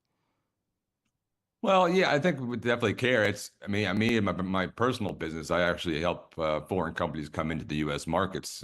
So it's been a tumultuous couple months because things, for example, I sell French aircraft into U.S. Entities, and right. Not knowing pricing on aircraft that's going to be a 10%, 15% tariff. It's very hard to do business when you don't have stability. So yeah, definitely business owners in that deal with the global logistics and a global economy. It's been hard for sure. And also comes out of pricing and the consumer. So I can see that the goal is to get more investment in the U.S. and create jobs and more U.S. manufacturing. But sometimes people just bite the bullet and pay the tariffs. I mean, it's rising costs for American consumers as well if we don't have another alternative to buy certain products or whatever it may be. So Yeah, I think stability is something that the American people are longing for, even Yes. though our economy is growing, and I think the rest of the world probably feels the same. I mean, is there not a thread here, though? I mean, U.S. influence in the world, and obviously it's ludicrous to try and summarize many, many decades of U.S. influence on the globe. But my sense of it is that it's fair to describe it as a mix of power, absolute power, be it economic or military on the one hand, but a kind of a soft power as well, manifest in things like USAID, PEPFAR, and so on. Is the relative disregard for how anybody else makes sense of what's coming out of the White House an extension of the cutting back now in quite extreme ways of all those expressions of soft power? That this is the way the US is going to roll for the next 3.5 years. It's pretty much on our terms, take it or leave it. Yeah, well, I think so. It's been pretty clear. I mean, Rubio and Trump haven't really changed their tune since he started office in January. So it's really about America first. But Trump is very much a protectionist. He wants America to regrow into sort of this new era. He's very particular, and we've seen in his foreign policy, particularly, that he doesn't like multilateral institutions. Big trade deals with like AGOA is definitely going to dissipate. I haven't seen any bills put forward to extend AGOA. It looks like that's no longer the case. He prefers bilateral relations, one-on-one. And so all this combined is looks like it's going to be the going forward in terms of what the policy is going to be. It's definitely not your typical U.S. policy we've seen for the last decades during other presidents. So it's going to take some adjusting, and it seems like freaking communication is definitely key. Yes. To have that communication. And unfortunately, with South Africa, both don't have ambassadors. With Africa in general, we still don't have an assistant secretary for African affairs for the State Department. The acting head, I know Troy Fitrell, he was doing a great job looking at, he was involved with the DRC Rwanda deal and others, but he just retired about 2 weeks ago. So there's still that disconnect, and you saw Trump saying he might not come to the G20 Leaders Summit in November. That's still kind of up in the air. Kind of left the door open there, but with the lack of communication between Pretoria and Washington, that definitely doesn't help the situation on trying to get this trade deals or other deals done. So we'll see. It's going to take time, but we definitely got to communicate more between both countries if things are going to get improve the situation. Thanks very much to Dr. Scott Fersing. He is a fellow of the Institute for Global Dialogue, and he was on the line to us from Texas in the south of the USA. 27 minutes past 4. EWN Business. This EWN Business is brought to you by Bright. Bright doesn't just provide business insurance, they insure your future success. Bright Insurance is a licensed insurer and authorized FSP. Stephen Curtis, so an interest rate decision, a tariff decision, either tonight or not. We've got some mix of certainty and significant uncertainty on today's trading. John, absolutely. Yes, good afternoon to you. And then also, of course, the fact that the Reserve Bank indicating not only that it's going to cut rates and is cutting rates by 25 basis points as widely expected, but the Reserve Bank Governor Lesetso Kganyago saying the bank will now focus on the lower end of the current target band of between 3 and 6%. In other words, up until now, they've been effectively targeting 4.5% as the midpoint of that band. Now it will be closer to 3%. The idea is to keep inflation expectations in line and in the end lead to lower inflation. I must just point out the Finance Minister Enoch Godongwana, as far as I can see, no response from him yet. Normally you would expect him to make a sort of decision. It is inherently a political decision. That said, if you are the Reserve Bank governor and you look at where inflation is now, it's a historic opportunity. If you lose it because of, the politicians, what do? You've got the possibility of locking in lower inflation for generations to come. I must say, if if I were him, I'd probably do what he's doing. So I suspect he will be able to make it stick. Now, I will expect over time, John, and in normal circumstances, that would lead the rand to strengthen. It is at 1809 now. It was a bit lower, actually, against the dollar earlier. It was a bit weaker. But I'd expect that to get stronger once all of this comes in. But I think people are still waiting for the tariff decision. Meanwhile, the JSE All Share down 0.44% at 98,881 points. Financials up 1.19. Industrials down 0.27 and resources down 3% on the day. AB InBev are down nearly 11%. Now, there are lots of reasons for this. Part of it is just that they said their second quarter sales volumes fell more than expected in Brazil and China. There was weak demand there. But SAB is saying that actually their beer sales, good way to measure an economy, John, actually rose in sort of mid-single digits was the way that they put it. But their shares down significantly on the day. Mondi, they're down 8.81% at the moment. Their earnings were lower. Their earnings, their headline earnings per share for the 6 months to the end of June fell 11%. Their uncoated fine paper unit had some issues. Their group revenue did rise slightly, though. Then some of the platinum miners are down. Platinum prices once again being slightly lower today. But your Implats, your Sibanye, your Valterra down significantly. I mean, Implats down nearly 8% on the day, and Anglo Gold actually down 4.67% today. I was reading a report by the World Gold Council. The value demand for gold has just skyrocketed in the last year. It is astonishing what's changed. MTN is up nearly 5%. They had annual results out of Nigeria with a very strong bullish outlook. They're allowed to raise core prices there for the first time in a while, and so that's pushing MTN up. PSG are up 4.3%, Sasol up 2.85%, and some of the other financial shares like Discovery and Santam up strongly on the day. In the US, well, the S&P 500 and the Nasdaq both, I'm getting bored with saying this, hitting record highs today. The main reason for that, actually, is that there were blockbuster earnings from Microsoft and from Meta, and this is all about gains that are expected from artificial intelligence. The Dow Jones is up 0.17, the Nasdaq is up 1 1/3, the S&P 500 is up 0.82 at the moment. The gold price slightly lower, $3,300.52 an ounce. Platinum also down, $1,304.91. Brent crude, $71.83 a barrel. And then the rand still 18.09 to the dollar, 20.67 to the euro, 23.88 to the British pound. Lots to watch over the next couple of hours, John, and over the next couple of days. Stephen Curtis, EWN Business. At Bright, we don't just provide business insurance, we insure your businesses. Future success. Because your business is so much more than desks and computers and equipment, which is why we use our specialist expertise to tailor solutions for each client differently to ensure what's really important. So insure your businesses. Financial security meeting With Bright today, contact your broker or go to brightinsure.co.za to find out more. Bright. Approach risk with purpose. Bright is a licensed insurer and authorized FSP. Right, at 28 minutes to 5, let's get the very latest eyewitness news. Civil claims against the police. Massive numbers emerging in Parliament today. What's the story there? Mbali Dlamini has the details. Thanks, John. Good afternoon. The South African Police Service is facing civil claims of more than 14 billion rand for unlawful arrests and detentions. The police are also facing 741 million rand worth of civil claims for shooting incidents involving members of the public. The figures were released by suspended Police Minister Senzo Mchunu in a written parliamentary reply just before going on special leave as he faces allegations of corruption. Babalondenze has more.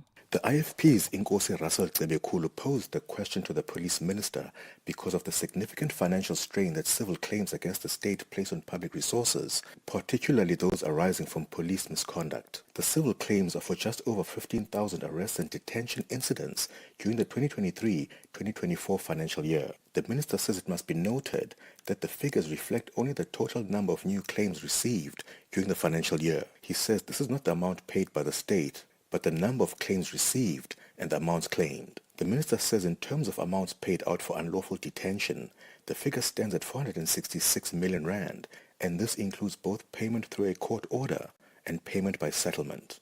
Babalondenze, Eyewitness News.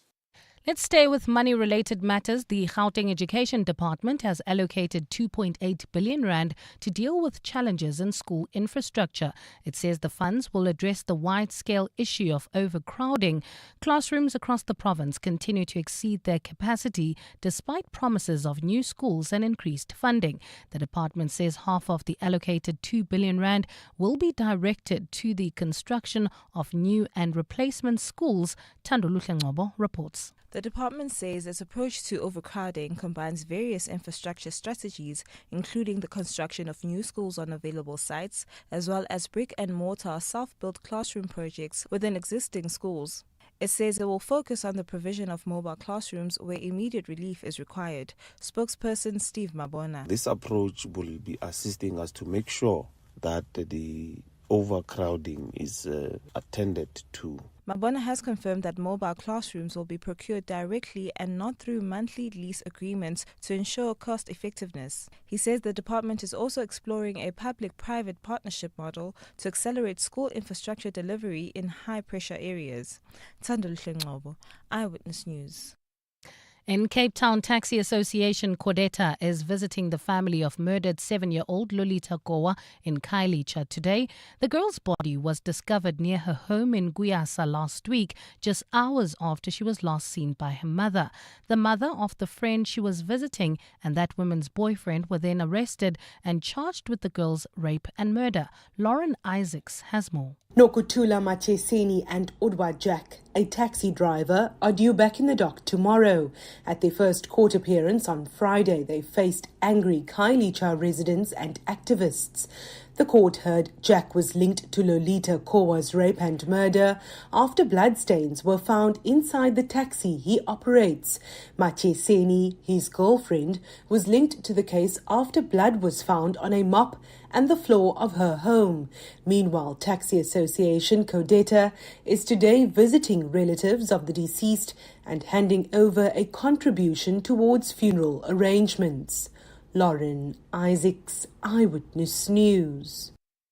A fine Friday in store for Gauteng tomorrow. Lows of between 4 and 9 degrees and highs of between 17 and 21. Claremont, Pretoria expect about a 20-minute delay on Bremer Street between the Dashboard Tunnel and the R80. Also, slow-moving traffic. That's in the Waterkloof area. That's on the N1 northbound between the R21 Flying Saucer interchange and the Proof Plus interchange. The top story in EWN, the South African Police Service is facing civil claims of more than 14 billion rand for unlawful arrests as well as detentions. This past Sunday, Joburg walked the talk together. Thousands stepped up, stepped out, and stepped forward. And none of it would have been possible without the incredible partners who walked this journey with us. As a Kwele, we really had a good vibe. We had a lot of people come through, which is nice with an event like this. We have a lot of exposure. They're here for a reason. They're not just here for the exercise. There's a ground behind them being here, and we standing together with them in that. It's nice getting your name out there, but community upliftment, it's something that we stand for ourselves. Being part of Walk the Talk, encouraging people by being present. So definitely, yes, as a Kwele, we'll be back. A heartfelt thank you to every sponsor who made this year's 702 Walk the Talk possible. You powered the spirit of a city walking as one. The 702 Walk the Talk was hosted by Freedom Park in the city of Tshwane. If you want to know about the heart and art of jazz, look no further than the Standard Bank Joy of Jazz Festival, a grand ensemble of over 50 world-class acts across 4 stages for 3 whole days. That's right, from the 26th, 27th and 28th of September. The Sandton Convention Center will be demure and sophisticated as the fine Standard Bank Joy of Jazz 2025 takes you deep into the heart, the art and splendor of jazz. Take me there. Book your seat via Ticketmaster now. Imagine 30% off everything for your garden. This week only at Stodell's Garden Centres. This special offer is just for Stodell's Garden Club members. Not a Stodell's Garden Club member yet? Simply sign up at Bryanston, Ferndale or Menlo Park and start saving right away. No waiting, no catch. Drop in and see why there's such a buzz about Stodell's. Hurry, offer ends 3rd August. Stodell's Garden Centres. Create happiness. Alttunes made it possible for us to travel more with the money that we save. 725. This is really real. You are the biggest saver we've ever had. 2,794 Rand a month. It was the easiest switch ever. Get real. How is it that Outsurance provided the solution for you? 918 Rand is what I'm saving. Incredible. Go to outsurance.co.za now for a 10-minute quote that could save you thousands. Just phone Outsurance, get a quote and see what they can offer you. If you don't save that 321 like I did, you might say get a 500 or $1,000 back. Service and savings, you'll always get something out. So what was the real deal they could offer you? 870. That's amazing. What brought you and Outsurance together? 718 Rand. I ended up saving. They gave you the real deal. It literally is the real deal. Go to outsurance.co.za now for a 10-minute quote that could save you thousands. Licensed insurer and FSP. T's, C's, and information online. 702. WhatsApp John on 072 702 1702. Hey, good evening, Brother John.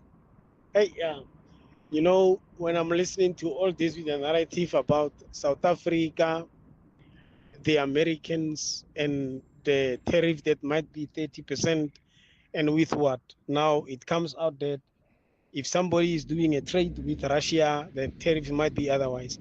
Does this mean all countries of the world must now jump to the American drum when America says jump, and people must ask how high, and then they must do whatever American wants? Now he must dictate to each and every country of the world with whom should trade be done. South Africa is in trouble because it's doing trade with Russia, with China, with Japan, and even with North Korea. So how is this going to land into the Americans? If I was the president of the state, I was going to let America go to hell and run my country with those that want to do trade with me. But now, because of certain things that are beyond our control, let them beg America and see how far they will beg. Sefako from Abupane. Away. Yeah, there's so many points in that, Sefako, for me to engage with you on. Thank you for that. Look, the United States is looking to dictate to the rest of the world, I think, on very individualized bases, even though there is a general pattern, and they're looking for leverage wherever they can find it. The question is this: what do you do in response? Because you know what they're going to do, and I think the way you've described it is largely correct. I do, though, want to say, you know, when you say, well, we trade with Russia, we trade with North Korea, we trade with all sorts of people, all of that is true. But the United States is a very, very large trading partner. So there will be strategic questions that we will have to engage with.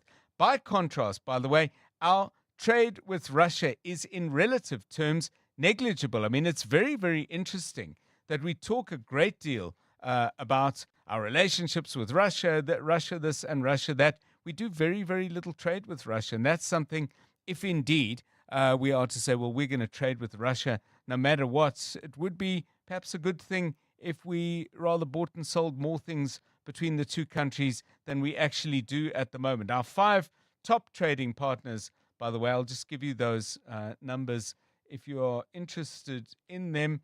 Why is my screen doing this to me? China is the largest, United States, Germany, Japan, and the United Kingdom. Those are our biggest trading partners at the moment. So, yeah, lots to think about. It's a story we're going to have to watch very, very closely. And you're right, there will be choices to be made. 17 minutes to 5. EWN Sport. New football season about to begin in South Africa, and Sundowns not content with winning most things last year, setting high standards again for 25-26, Tolakele. Absolutely, John. And they're targeting a clean sweep this season, starting with the MTN 8. They've not won a domestic cup since 2022 while they begin their campaign against Richards Bay in the quarterfinals on Sunday. It's been a long year for the side, who concluded their Club World Cup campaign just 3 weeks ago. And defender Keanu Cupido has shared the importance of that break for the players. The race was more important than training, because if we had to train, I think most players would have broken down. And we felt like now the race is very important, spending time with family as well. We just need to add a few stuff into our game to make us strong as well. So we don't need a big preseason or a long preseason because there isn't a lot of new faces at our team. In news just in, West Ham midfielder Lucas Paqueta has been cleared of alleged breaches of English Football Association betting rules. That's by an independent regulatory commission. He was charged in May last year for allegedly getting booked deliberately. That's for the improper purpose of affecting the betting market. Switching over to the Oval, where after a brief resumption, play on day one of the fifth and decisive test between England and India is once again being delayed by a wet outfield. The visitors were at the crease on 85 for the loss of 3, having lost the wicket of Shabnan Gill for 21 runs. Sai Hodasan on 28 alongside Karan Na on 0 will resume their innings.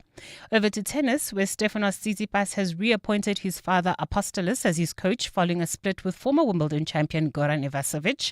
Tsitsipas reached the number 3 in the world under the guidance of his father, but has slipped to number 30 since they split in 2024.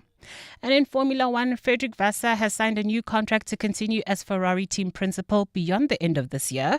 The Frenchman's deal was due to run out at the end of 2025, but he's agreed what the team have called a multi-year contract. Tola Mganga, Eyewitness News Sport. EWN Traffic. The traffic. It's 4:45. Let's get the very latest news from out on the roads with Karabo. Charlie, what's it like? Well, in Claremont, Pretoria, you can expect about a 20-minute delay on Bremer Street between the Dustport Tunnel and the R18. While in Waterkloof, also traffic pressure heading towards Linwood on the N1 northbound from the R21 Flying Saucer interchange all the way to the Proof Plus interchange. In Benoni, traffic sluggish on Rangeview Road between Dube and Tom Jones. Still in Ekurhuleni, Kempton Park. Expect some delays on Pretoria Road between CR Swart and Plain Road. Melrose, Santon, heading towards Midrand, slow-moving traffic. M1 northbound between Athol Oaklands and Marlborough Drive. In Chirina, bumper traffic on the Golden Highway between Chris Hani Road and the N1. And finally, in Lenasia, traffic heavily backed up on the Golden Highway between Fun Valley and the R554 Nirvana Drive. If you come across any other traffic issues, please WhatsApp us on 072-702-1702. We are also on X at EWN Traffic. There's more EWN on air, online, and on the EWN app. John is on X. At John Perlman. 702 Drive, it's 14 minutes to 5. Difficulties you might be having in getting a rental property. That's coming up in just a moment. But before that, we were talking about something. Kabazela, I don't know if we can call this revenge gymming. Rebound gymming is probably better, isn't it? Yeah, well, they call it the revenge body. So okay, what would you do if you were dating somebody, married to somebody, and you split up or you got divorced, and then you run into them maybe 6 months, a year down the line, and they've completely transformed their appearance. They look completely different, and have really gone on an effort to look after themselves. Yeah. Or like even maybe if you were dating somebody and this person has now gone and bought the house of your dreams that you were talking about. And this happens after breakups, and there's different probably psychological reasons as to why they do it.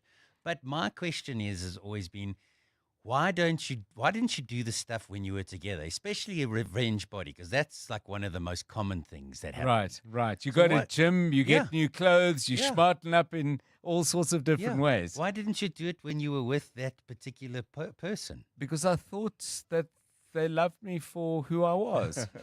they might do. Is this an unreasonable thing to believe? So any advice?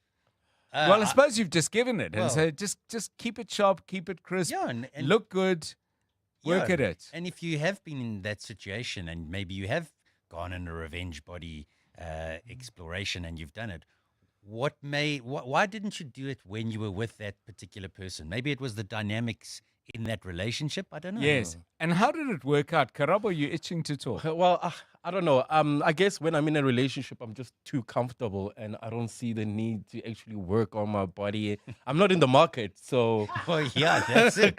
But the minute, obviously, I'm in the market, I want to be seen, I want to be noticed. So that means I'll go to the gym to look extra better, but not for the ex's reaction. Not for the revenge. Yeah, not for the revenge.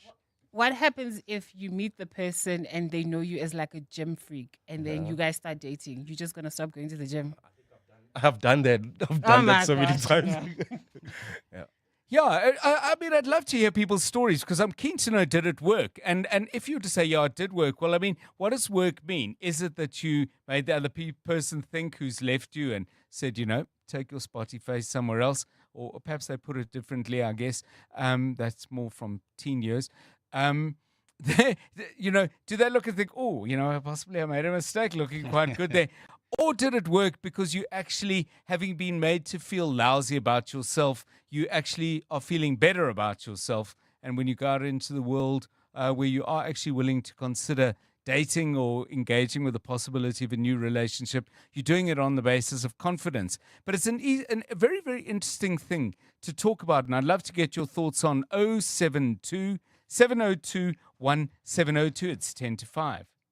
Drive home with John Perlman on 702. Let's walk the talk. Time for what we do every Thursday at this time is it's something that we call Your House, Your Home. And we do this by looking at various aspects of the place where you live. We might give you decorating tips. We might talk about the garden. Today, though, we are focusing on questions of rental. And apparently this is a very, very challenging time for people who want to find a rental property. Firstly, there is a shortage of rental properties, but secondly, fraudulent rental advertisements are increasing, and landlords in this context, more demand than supply, a couple of scams going on out there. Landlords, it seems, are getting stricter and stricter in regard to who they're willing to take on as tenants, and the agencies charged with finding those tenants presumably are adjusting and possibly even setting the pace. Rowan Terry is Senior Legal Counsel at TPN, and he joins us now to give us his perspective on what's going on. Mr. Terry, welcome, and thanks very much for your time. In general, tougher for people who are looking for rentals, places to stay. Why is that? I mean, what for you are the key driving forces? Hi, John. Thank you so much for having me. This is the thing. It's fraud and scamming has been a problem in the property industry for a long, long time. It does seem to be getting worse and more popular as the scammers and fraudsters get more clever, smarter. But the big thing here is that tenants are falling victims of fraud, where properties are being advertised. They're not actually proper. They get these alleged agents or people will then ask for upfront deposits before signing anything. They'll pay it all, and then it'll come down to it, and the property actually doesn't even exist, or the agents then go super quiet. So it is quite a big problem now in the industry. So we've got that scammer problem. What about tightening restrictions, rules, requirements? I'm not quite sure what the right word or words for this would be from people, either estate agents or individuals doing the deals. In what way are things getting tightened up? So the thing with that is that a lot of landlords will experience difficult tenants. They then put in certain other restrictions into the lease agreements.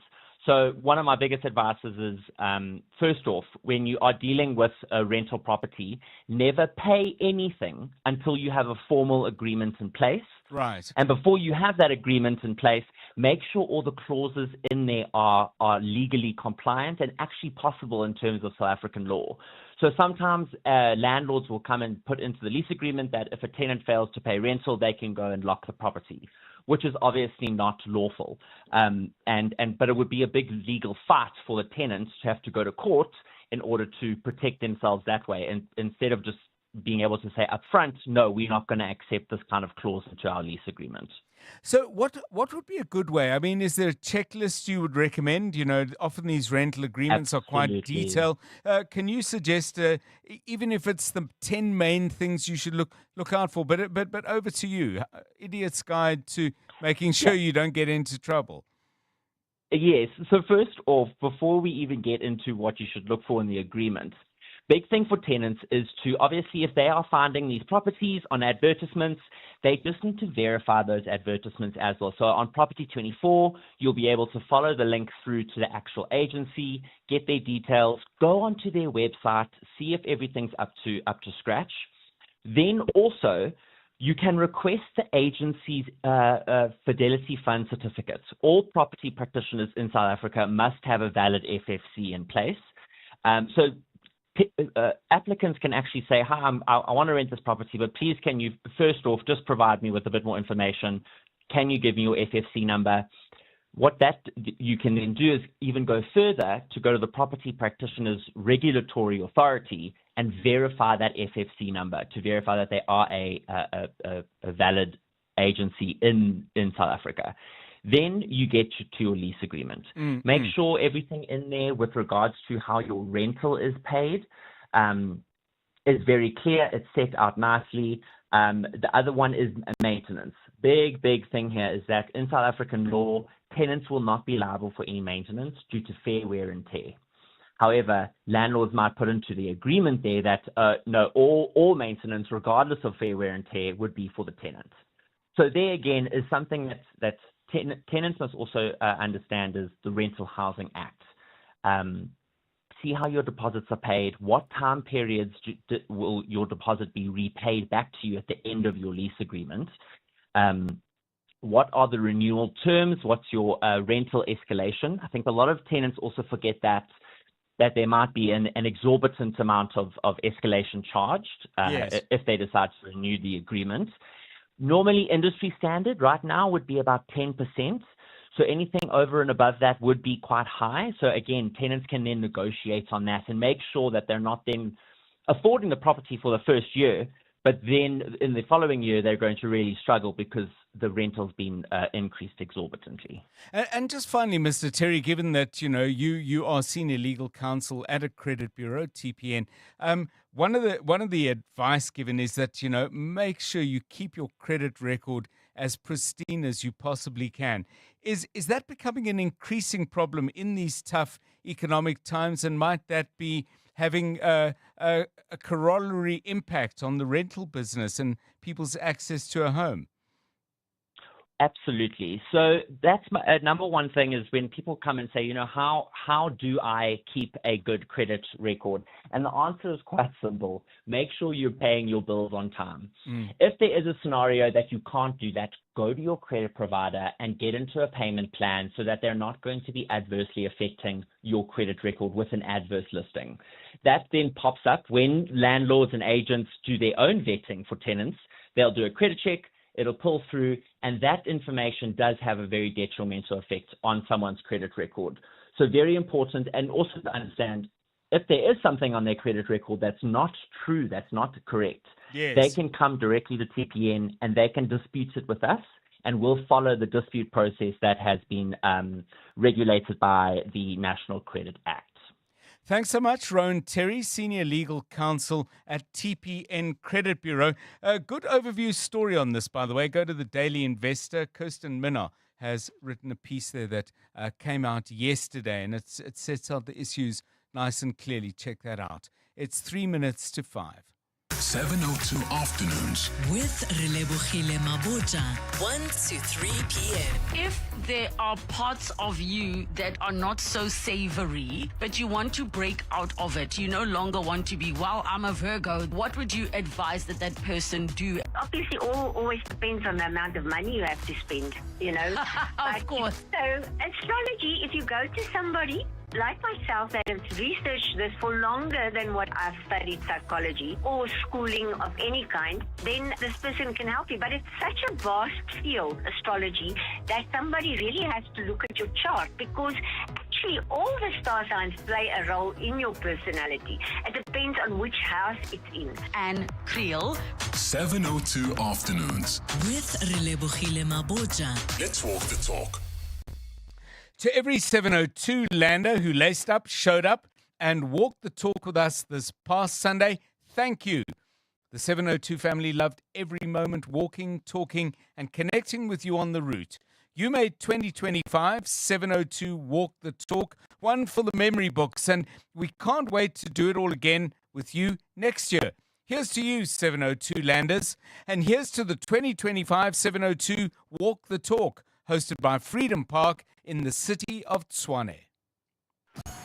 Basketball fans, you're invited to step onto the court, dribble, pass, and shoot to unbelievable rewards with Hollywood Bets. Do you have what it takes to beat the buzzer, bury the shot, and clinch the victory? Get your head in the game and dive into a broad selection of action-packed basketball tournaments and fixtures that will keep you on the edge of your seat. Your slam dunk moment could be just a hoop away. Bet now. Hollywood Sportsbook is a licensed betting operator. Hollywood Bet supports responsible gambling. No persons under the age of 18 years are permitted to gamble. Winners know when to stop. South African Responsible Gambling Foundation toll-free counselling line 0800 006 008 or WhatsApp HELP to 076 675 0710. Choose Checkers, SA's #1 value for money supermarket, and save on Clover Crush 100% fruit juice blend, 1.5 litre for $39.99 each. Bonita or Parmalat salted butter, 500 grams for $74.99, and Baby Soft White 2-ply or Supreme Quilts toilet rolls, 18 pack, any two for 249 Rand. Valid until this Sunday at Checkers, Checkers Hyper, or shop on 6060. You're with John Perlman on 702. This is EWN. Feroz Kachalia to take oath of office tomorrow, and the Reserve Bank takes its revised inflation target down.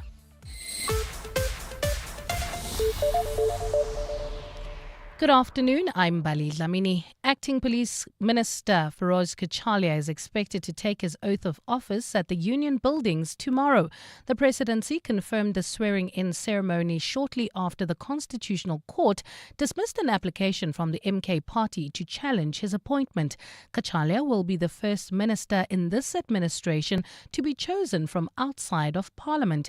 Lindsay Dentlinger reports. President Cyril Ramaphosa announced almost 2 weeks ago that he was suspending Police Minister Senzo Mchunu and invoking his constitutional powers to make an outside appointment to act in the role, while a commission of inquiry probes corruption allegations within the police service.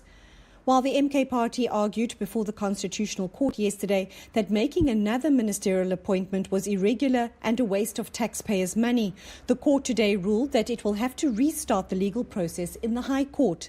The judgment paves the way for Feroz Kachalia, who today retires as an academic from Wits University, to officially become part of the executive tomorrow.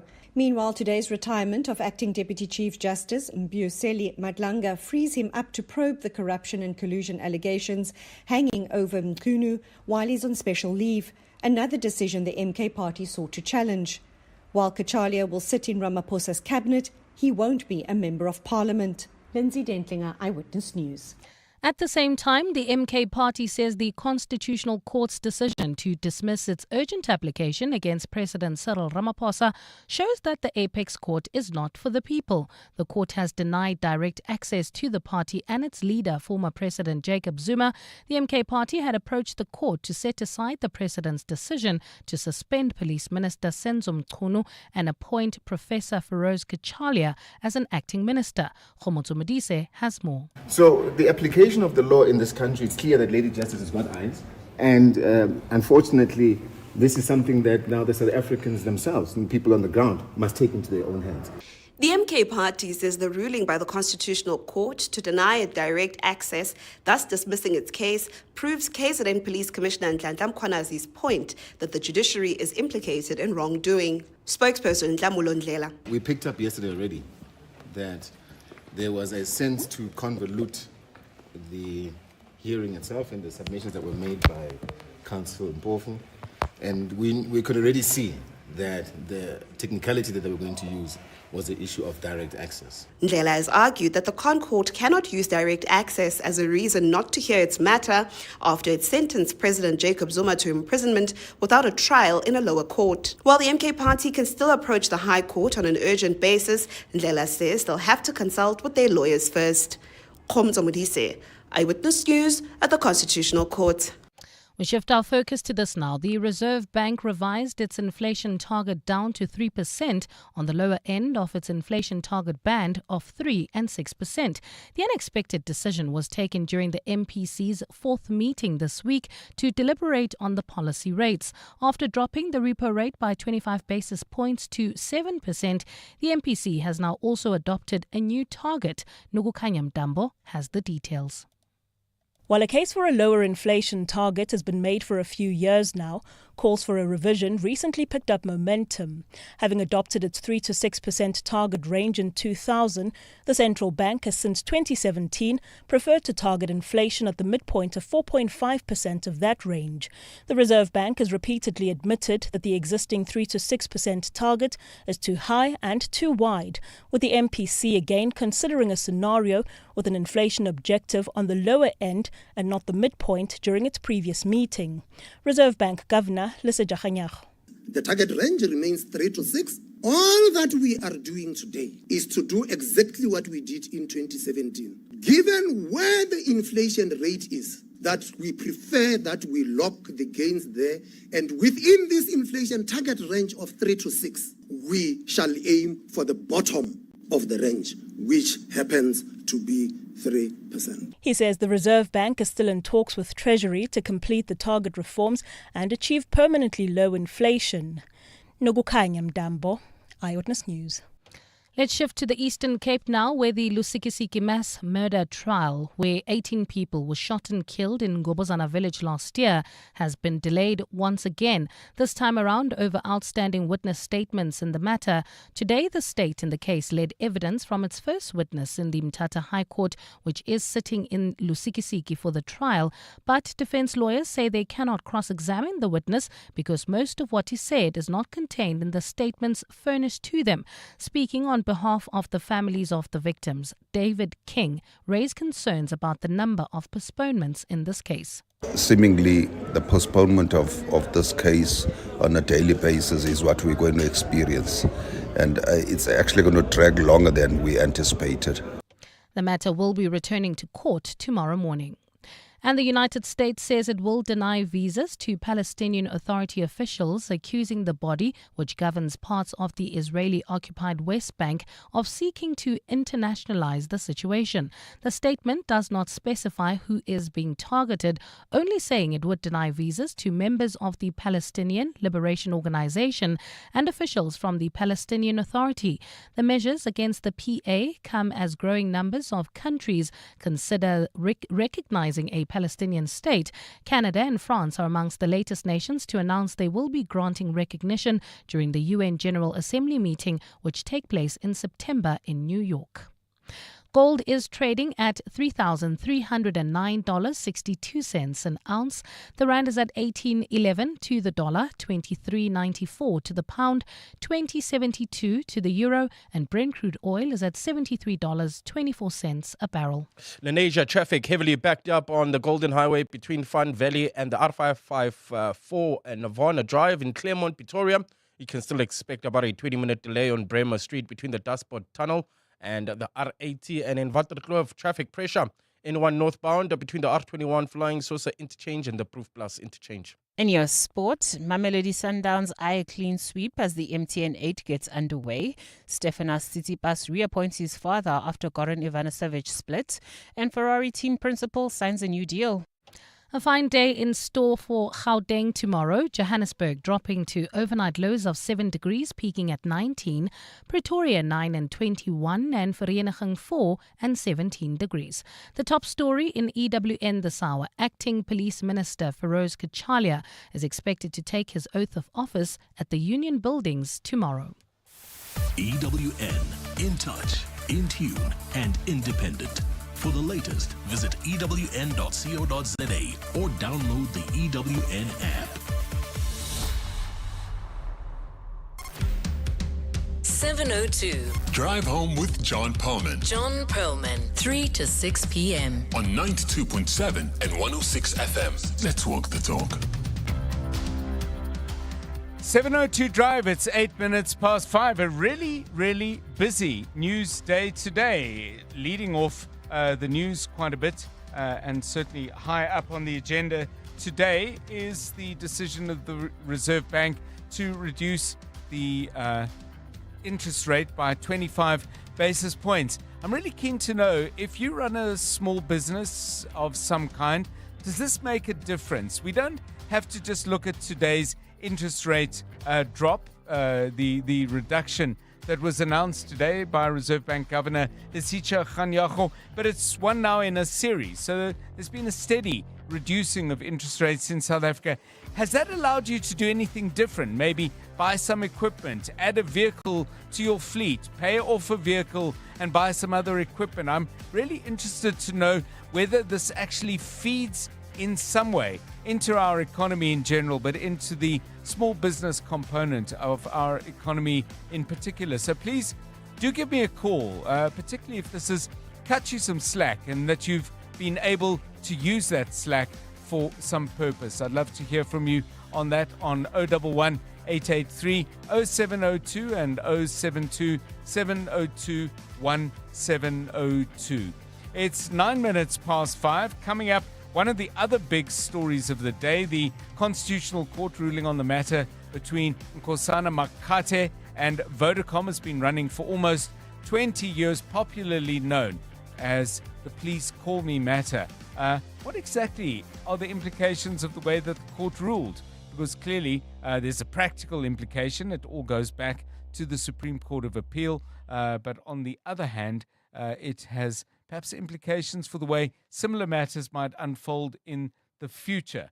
We'll be talking to Professor Owen Dean, who is at Stellenbosch University. 702 Drive. It's 10 minutes past 5. We asked you about things you might have done after being dumped in a breakup. Some people talk about the revenge body, maybe the rebound body, where people say, okay, I am going to go out and look absolutely fabulous, and I'm going to buy new clothes, and I'm going to gym myself to a state of near perfection, and if I can afford it, I might buy a red sports car. Whatever it is, quite a few of you had things to say about that. Let's hear. 702. WhatsApp John on 072 702 1702. Good afternoon, Kabazela and the team. Trust you guys are well and blessed. I think your topic on revenge fitness or revenge body, I think it best described in the movie Acrimony of Tyler Perry. It's not about body actually, it's about progress. So I think that actually sums it up in the movie Acrimony from Tyler Perry. Be blessed indeed. Bye-bye. Going to the gym or taking maybe extra steps or working on your body, it's a way of a breakup. It's not an easy thing. This is your mind. And then sometimes maybe buying yourself a house or a car after a breakup, maybe the very same person was the one who was holding you back. So you buy it because now you can. Very interesting views there. Please keep them coming on 011 883 0702. Prof. Owen Dean, as I said, with us fairly shortly. Quite a few of you have been engaging on this particular court case and its outcome. If you do have some questions for Prof. Dean, send them to me now on 072 702 1702. 12 minutes past 5. We need to find out how the roads are looking at the moment. EWN Traffic. This Eyewitness News Traffic is brought to you by Outsurance in partnership with 702. Karabo Chale, what's the latest? Well, in the city of Tshwane at this stage, John, you can expect about a 20-minute delay on Bremer Street between the Dashboard Tunnel and the R80. Waterkloof, still in Pretoria, there's traffic pressure heading towards Linwood on the N1 northbound between the R21 Flying Saucer interchange and the Proof Plus interchange. In the city of Ekurhuleni, Benoni, traffic sluggish on Rangeview Road between Dube and Tom Jones. Still in Kempton Park, Ekurhuleni, expect some delays on Pretoria Road between CR Swart and Plain Road. Melrose Santon heading towards Midrand. Slow-moving traffic on the M1 northbound between Ethel Oaklands and Marlborough Drive. While in Chirina, we still have bumper-to-bumper traffic on the Golden Highway between Chris Hani Road and the N1. And finally in Protea Glen, heading into Lenasia. Expect about a 20-minute delay. N12 westbound from the R554 Abu Bakr Drive all the way to the R558. If you come across any other traffic issues, please WhatsApp us on 072-702-1702. There's more EWN on air, online, and on the EWN app. Just like the feeling of seeing your child score a goal at the school game, the OUTsurance Pointsmen are here to ease the traffic congestion and make your day a little brighter, because nobody likes a traffic jam. OUTsurance Pointsmen, getting you there quickly and safely since 2005. OUTsurance really means it when they say you always get something out. In proud partnership with 702, show them some love online using hashtag PointsmenLove. OUTsurance is a licensed insurer and FSP. Clement Maniatella. Weekday mornings, 9 to 12. 9 to 12. You are suggesting that there must be accountability on the part of Hamas, which I agree with. But are we suggesting then that Israel just move on when they have killed innocent children and women in Gaza, thousands of them? Well, right now the question is how do we put a stop to the situation? And yes, of course, in an ideal world, we would love to see accountability. But right now, we have to make the humanitarian situation change on the ground. You agree, though, that there must be accountability. Israel must be held accountable for having conducted a political solution first. The decision by all these countries that I mentioned is about a political solution. And what if Israel doesn't even agree with that? I have never said that it would be an easy path. Ambassador David Martino. Clements Maniatella. 9 to 12 on 702. What if the most powerful change in leadership started with your voice? At the Legacy Leadership Summit, you won't just be listening, you'll be participating. Join experts like Dr. Tuli Tabudi and Professor Bonang Mohale in meaningful discussions about shaping the future of leadership. Enjoy a fully catered experience, exclusive leadership resources and more. It's all happening on the 14th of November at Henley Business School in Johannesburg. Seats are limited, so find out more information at Legacy Leadership Summit on Facebook and Instagram. At the heart of global conversations shaping our future, Africa's voice is more important than ever. As proud lead sponsor of the B20, the Standard Bank Group is honored to showcase the continent's growth, partnerships, and potential on the world stage. Because driving Africa's growth isn't just our ambition, it's our purpose. Tune in every Monday from 3 p.m. for the Standard Bank B20 in brief for key insights and updates around the B20. Standard Bank is an authorized FSP and registered credit provider. What is Overtrail? Is it off the beaten path, over the edge of comfort, or the thrill of the road less taken? It's over every bridge, every obstacle, every trail, and over to that view that takes your breath away. Overtrail means going further, exploring deeper, surrounded by the comfort and sophistication of a luxury SUV. It's this spirit that inspired the Overtrail project. Experience Overtrail in the LX and GX range. Lexus. Experience amazing. The Johannesburg Philharmonic Orchestra's early spring season features a stellar lineup of international and local talent. Enjoy favorites by Mozart, Beethoven, and Tchaikovsky. Concerts run at the Linda Auditorium on Thursday evenings from 7 to 28 August. Book at Quicket. Visit jpo.co.za for more info. You're with John Perlman on 702. Let's walk the talk. Well, this is a court matter that, as I said a little bit earlier, has been going on for more than 2 decades. It's a dispute between Nkosana Makate and Vodacom. I'm sure you know the details, but just in a sentence, Mr. Makate was acknowledged eventually as coming up at his company with the idea of a Please Call Me addition to the bouquet of services offered by Vodacom. Once this was established, the court matter then turned to matters of compensation. Now, this was in the Concourt today. Vodacom took the matter to the Concourt because they felt that the decision on compensation reached by the Supreme Court of Appeal was unjust. Now, what they have achieved, well, let's find out what exactly they have achieved. Professor Owen Dean is our guest on this topic. He is Emeritus Professor of Mercantile Law at Stellenbosch University, also consults to Spoor & Fisher, well-known intellectual property attorneys. Prof. Dean, welcome and thanks very much for giving us your time. Was there anything surprising in the decision that the Court reached today, in your view? Good afternoon. Good afternoon. Yes, thank you for inviting me to participate in your program. Yes, I find it surprising. I think that we've seen this case has been going on for years and years and has been through 5 courts already, that there would have been some incentive to get it over and done with.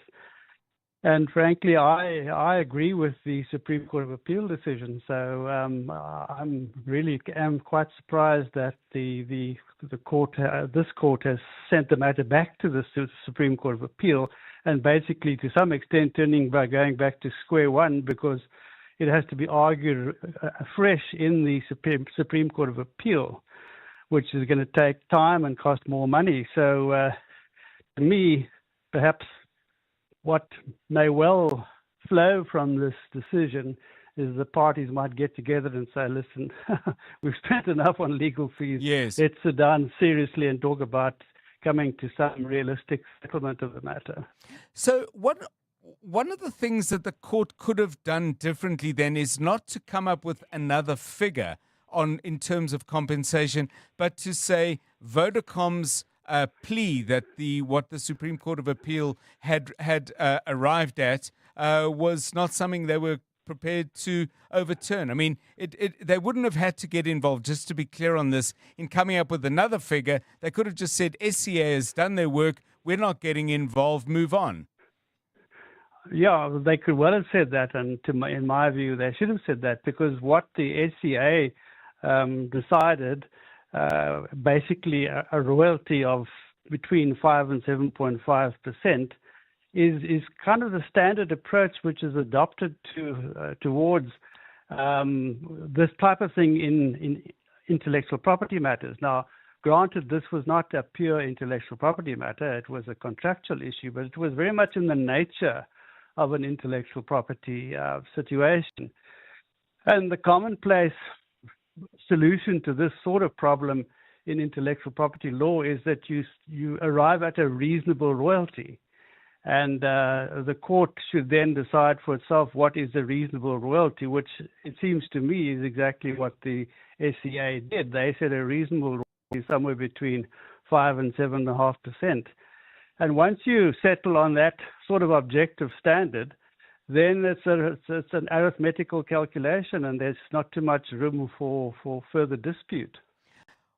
I mean, I didn't listen to every word of the judgment, and even if I did, I would probably have had to listen to it more than once to fully absorb it, Prof. Dean. But I did hear in the judgment criticism of the SCA's failure to properly consider the numbers put forward by Vodacom and the arguments in support of those numbers. Did I hear that correctly? And if so, Yeah, what would be your view on that? Well, they certainly did say that the evidence given by Vodacom wasn't properly taken into account. But and that may be so. But once you decide that the appropriate recipe, as it were, or measure is a reasonable royalty, then I don't know that argument is terribly relevant. I want to ask you, you drew a sort of a half a distinction, but perhaps there's a more important one that we should understand between intellectual property and this being a contractual matter. Say a little bit more about this, because are you in effect saying that this was not necessarily Mr. Makate's intellectual property, or are you saying even if it was, it wasn't properly set down in a contract? Well, no, what I'm saying is that intellectual property is statutory law, and there are very strict qualifying issues which are employed by intellectual property law. Now, what we were the closest form of intellectual property to this situation is copyright. Right. But there is no copyright in ideas. So this is essentially an idea. So it couldn't qualify for copyright. It wasn't an invention under the Patents Act, so it couldn't qualify for being adjudged under the Patents Act. So it's in the nature of intellectual property. It's the same sort of subject matter as intellectual property, but it doesn't fit the requirements of intellectual property. That's why I say it's a sort of almost akin to intellectual property. And so what I'm saying is, although it's a contractual issue, yes, when you come around to sorting out what sort of damages or compensation should be paid, to my mind, the logical approach is to follow what is tried and trusted methods in intellectual property matters. In terms of the way courts should look at this, I mean, my understanding, and I may well be a little simplistic here, was that Vodacom's first strategy was just to deny this, that this claim had any validity at all. And there was certainly, I don't know if there was things demonstrated in court to be simply untrue, but the volume of dissembling, as I recall, was really quite high. Would the award need to consider something punitive in that regard, that if Mr. Makate, as the courts have found, is entitled to something, the fact that he's had to wait so long really should be something that's against which Vodacom incurs penalties, or does that not come into it? Well, to my mind, it shouldn't come into the calculation of what the proper remuneration is. Right. But it could be something which could be brought into consideration when it comes to the costs of the litigation. The court could impose a sort of a penal costs award on Vodacom, and maybe it would do that if it felt that there'd been sharp practice on the part of Vodacom, and that really this whole round of litigation should never have happened. Yes. Because if they'd adopted a more reasonable approach, the courts might not have ever been brought into the picture. So that could be penalized, if you like, by means of a special costs order. But I don't think that situation affects the quantum, the actual amount of the damages or compensation that must be paid.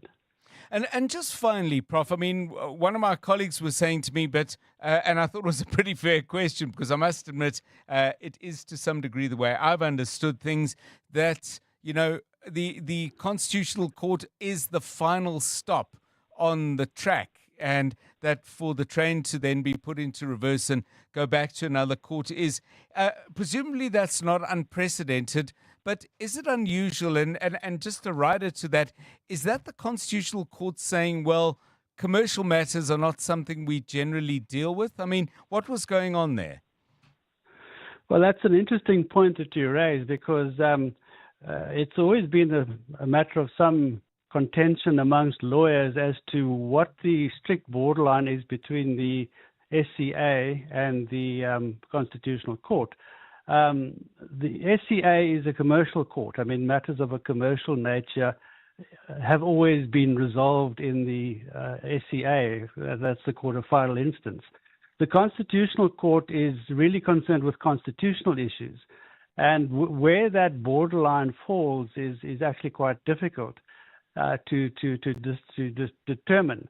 So I would have thought that the issue of royalties, that's a commercial consideration. Yes. I think my own view is that is the proper province of the Supreme Court of Appeal, not the Constitutional Court. The Constitutional Court should be satisfied that the correct approaches and the correct procedures have been adopted. But when it comes to the evaluation of what amount of damages or compensation should be paid, I think that is a commercial matter.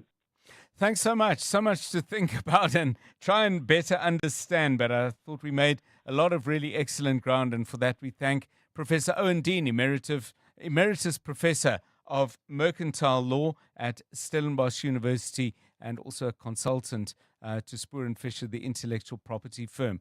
Yeah, plenty to talk about. Maybe you've got a view. 072-702-1702. Otherwise, please call me on 011 883 0702. Really? It's 28 minutes past 5. EWN Business. Stephen Curtis, good afternoon. Good afternoon to you, John. Well, an astonishing day, really. The Reserve Bank cutting rates by 25 basis points, as was widely expected. The Reserve Bank Governor, Lesetja Kganyago, also saying the Monetary Policy Committee will effectively be targeting the lower end of the target band of between 3 and 6%. So effectively, as I understand it at least, our effective inflation target is now 3% overall over generations. That should really make us keep the money in our pockets worth a lot more. But there are sort of some questions about this. It's a slightly unilateral decision, I suppose. That said, it is within the target band, which has been set out by the finance minister and goes back to the year 2000. So possibly quite difficult to argue with the Reserve Bank on this one. Under normal circumstances, that would probably strengthen the rand. That hasn't yet, mainly because of issues around tariffs at the moment. But the JSE All Share ending the day down 0.8% at 98,520. Financials up 0.88. Industrials down 0.33. But really being dragged down by resources today, down 4.11% on the day. Essentially, this is about platinum shares, but there's a lot of corporate activity today. Mondi down 10.5% on the day after reporting an 11% decline in earnings halfway through its financial year to the end of June. AB InBev down 10.39%, partly because it sold less beer. Its second quarter sales volumes were down in Brazil and China. Don't worry, they seem to have sold plenty of beer here, they say, mainly because of Stella Artois and Corona. I've got to say, Corona's not really my favorite for some reason, but I don't mind a Stella. But that does seem to have had a big impact. They call them the super premium brands. Also, their Beyond Beer segment, flavored booze in a can, seems to have done pretty well as well. Platinum miners down, Implats, Valterra, Northam, all down by over 7%, mainly because of lower platinum prices. Anglo Gold down too, and Anglo itself down 3.58%. Did have a production update. MTN is up 5.4%. Their Nigeria arm reporting today much stronger results, a very bullish outlook. They've been allowed to raise call prices for the first time in a while. That having an impact on them. PSG Finance up 5.25% as well. Sasol up nearly 3%, and then Discovery and some of the financial shares up quite nicely as well on the day. In the US, record highs again for the Nasdaq and the S&P 500 as they opened, mainly because of very strong earnings from Microsoft and Meta. And this essentially is sort of suggesting to the market that bets in artificial intelligence are paying off. But the Dow Jones, this is a pattern we've seen the last little while. The Dow Jones, a much broader range of the economy, down 0.17%. The Nasdaq is up 0.8%. The S&P 500 is up 0.45% at the moment. The gold price is much lower today, John. It's at $3,294.52 an ounce. Platinum $1,286.30. Brent crude $71.34. The rand to the dollar 18.11 to the euro 20.73 to the British pound 23.97. On the Money Show tonight, more on interest rates and the sort of effective change to the target. We'll speak to the citrus industry about the tariff announcement that's due tomorrow. And in investment school, how do you even begin to start in the current environment? Do you know how you start, John? I know about the big fortune, small fortune thing. You call me. That's how you start. Oh, okay. Well, Stephen Critters, EWN Business. Thanks, Stephen. Money Show between 6 and 8. It's 28 minutes to 6. Mbali Dlamini has the news, starting with a story that I suspect might make your blood boil a little bit. Mbali, good afternoon. Thanks, John. A very good afternoon. Well, taxpayers have spent nearly 170 million rand over the past 5 years guarding VIPs that are not part of the national executive. This has been revealed in a reply to a parliamentary question from Rise Mzansi. The figure is on top of the hefty 1.3 billion rand already spent on protecting the president and ministers over the same period. Lindsay Dentlinger reports. In reply to a question from Rise Mzansi's Makashule Ghana, the police minister said VIPs in 3 categories are eligible for protection. The first being speakers and deputy speakers of the national and provincial legislatures and the chairpersons of the National Council of Provinces. In this category, around 22 members are protected annually, and over the past 5 years, the police had spent 71 million rand, excluding the salaries of protection officers, travel and vehicles, which are provided by the respective legislatures. Identified members of the judiciary, including the Chief Justice and Deputy, and the heads and Deputy Judge Presidents of other court divisions fall into a second category, on which the state spent a further 45 million rand. A third category of ad hoc VIPs, which includes individuals of strategic importance to the country, cost another 53 million rand. Lindsay Dentlinger, Eyewitness News, Parliament. In other money matters, the Gauteng Education Department says it's nearing the final phase of settling over 426 million rand in municipal debt owed by schools in the province. It confirms that more than 400 million rand has already been paid, with the outstanding amount expected to be cleared by August. Currently, the GDE retains direct financial oversight of 40 schools that have not been granted Section 21 functions, which allow the school governing body's authority to manage its own finances. Tandoluhle Ngcobo has more. The Gauteng Education Department says as of the 30th of June, the schools collectively owed more than 100,000 in municipal debt. The department has confirmed that none of the schools experienced any water or electricity disconnections and continues to monitor and manage service payments on their behalf. Spokesperson Steve Mabona. We provide annual allocations to schools to make sure that they settle their accounts on a continuous basis. The department says it's ensured that no public school in Gauteng is or will be disconnected from water and electricity due to unpaid accounts. Tandoluhle Ngcobo, Eyewitness News. And finally, the chiming of the Cape Town City Hall clock could be heard echoing through the CBD for the first time today in 15 years. Cape Town Mayor Jordan Hill-Lewis joined MACO member for Economic Growth James Force today at the relaunch of the restored City Hall clock.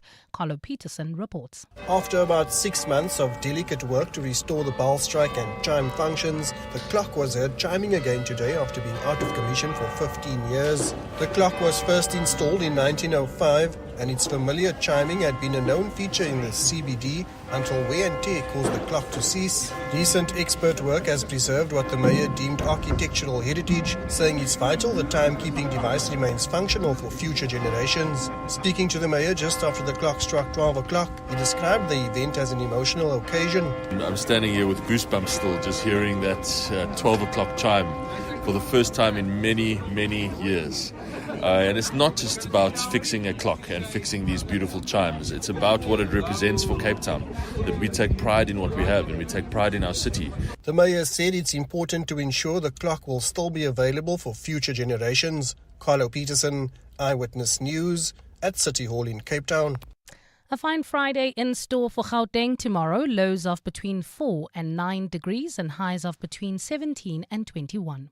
Melrose, Sandton heading towards Midrand. You can still expect some delays on the M1 northbound between Ethel Oakland and Marlborough Drive. While if you're traveling through Alex heading towards Germiston, there's about a 30-minute delay. This is N3 southbound between Marlborough Drive and Van Buren. And finally, in Kempton Park, also expect some delays on Pretoria Road. This is Pretoria Road between CR Swart and Plain Road. The top story in EWN. Taxpayers have spent nearly 170 million rand over the past 5 years guarding VIPs that are not part of the national executive. This past Sunday, Joburg walked the talk together. Thousands stepped up, stepped out, and stepped forward. And none of it would have been possible without the incredible partners who walked this journey with us. We as Freedom Park are excited. The highlight for us is the coming together of the diversity of South Africans from all walks of life. There could not have been a better partner for this walk, and we are coming back as Freedom Park. Prime Media 702, we are here and we are taking this further, we are taking this forward, because this walk, it's also about a national dialogue. It's about getting South Africans talking and reflecting as they walk. A heartfelt thank you to every sponsor who made this year's 702 Walk the Talk possible. You powered the spirit of a city walking as one. The 702 Walk the Talk was hosted by Freedom Park in the city of Tshwane. Don't miss Buskade's one and only Joburg appearance in 2025. The remarkable, versatile and world-renowned Buscade Soweto String Ensemble will be performing a wide range of popular favorites from classical to amapiano. They'll be joined by South Africa's charismatic diva Sibongile Mgoma singing jazz, blues and rock songs.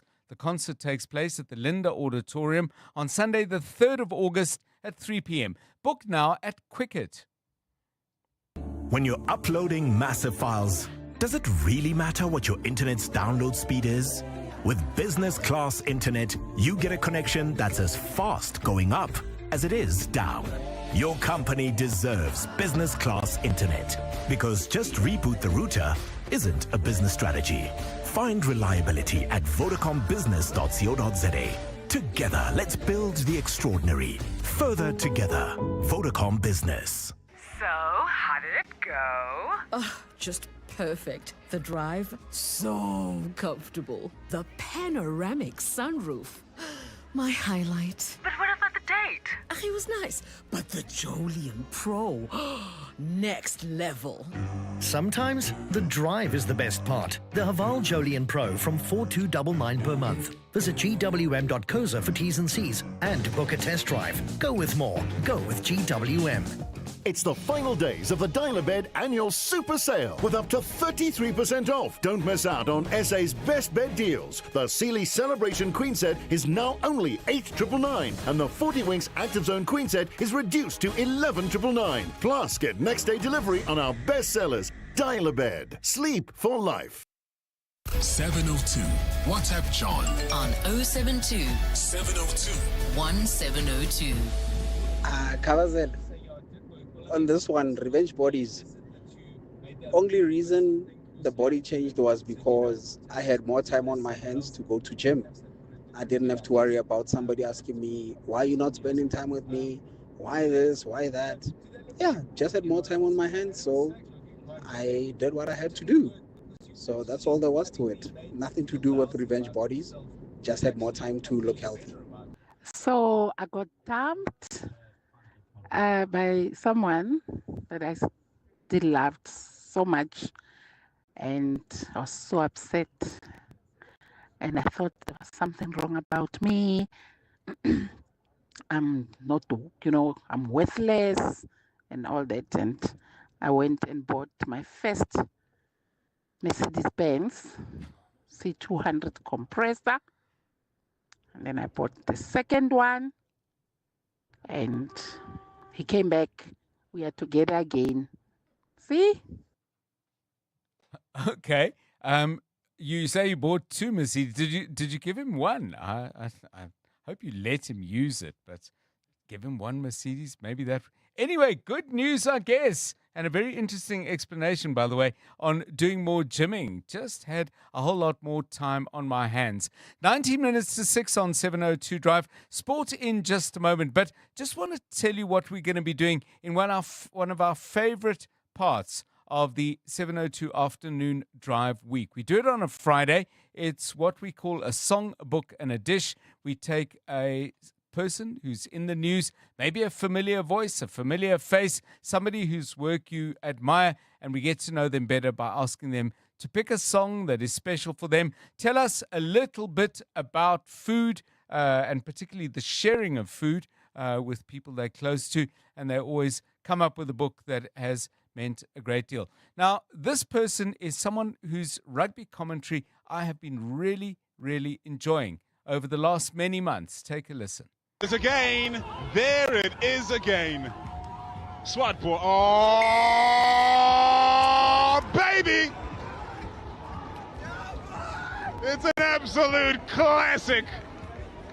He sent him to the shops for bread and milk.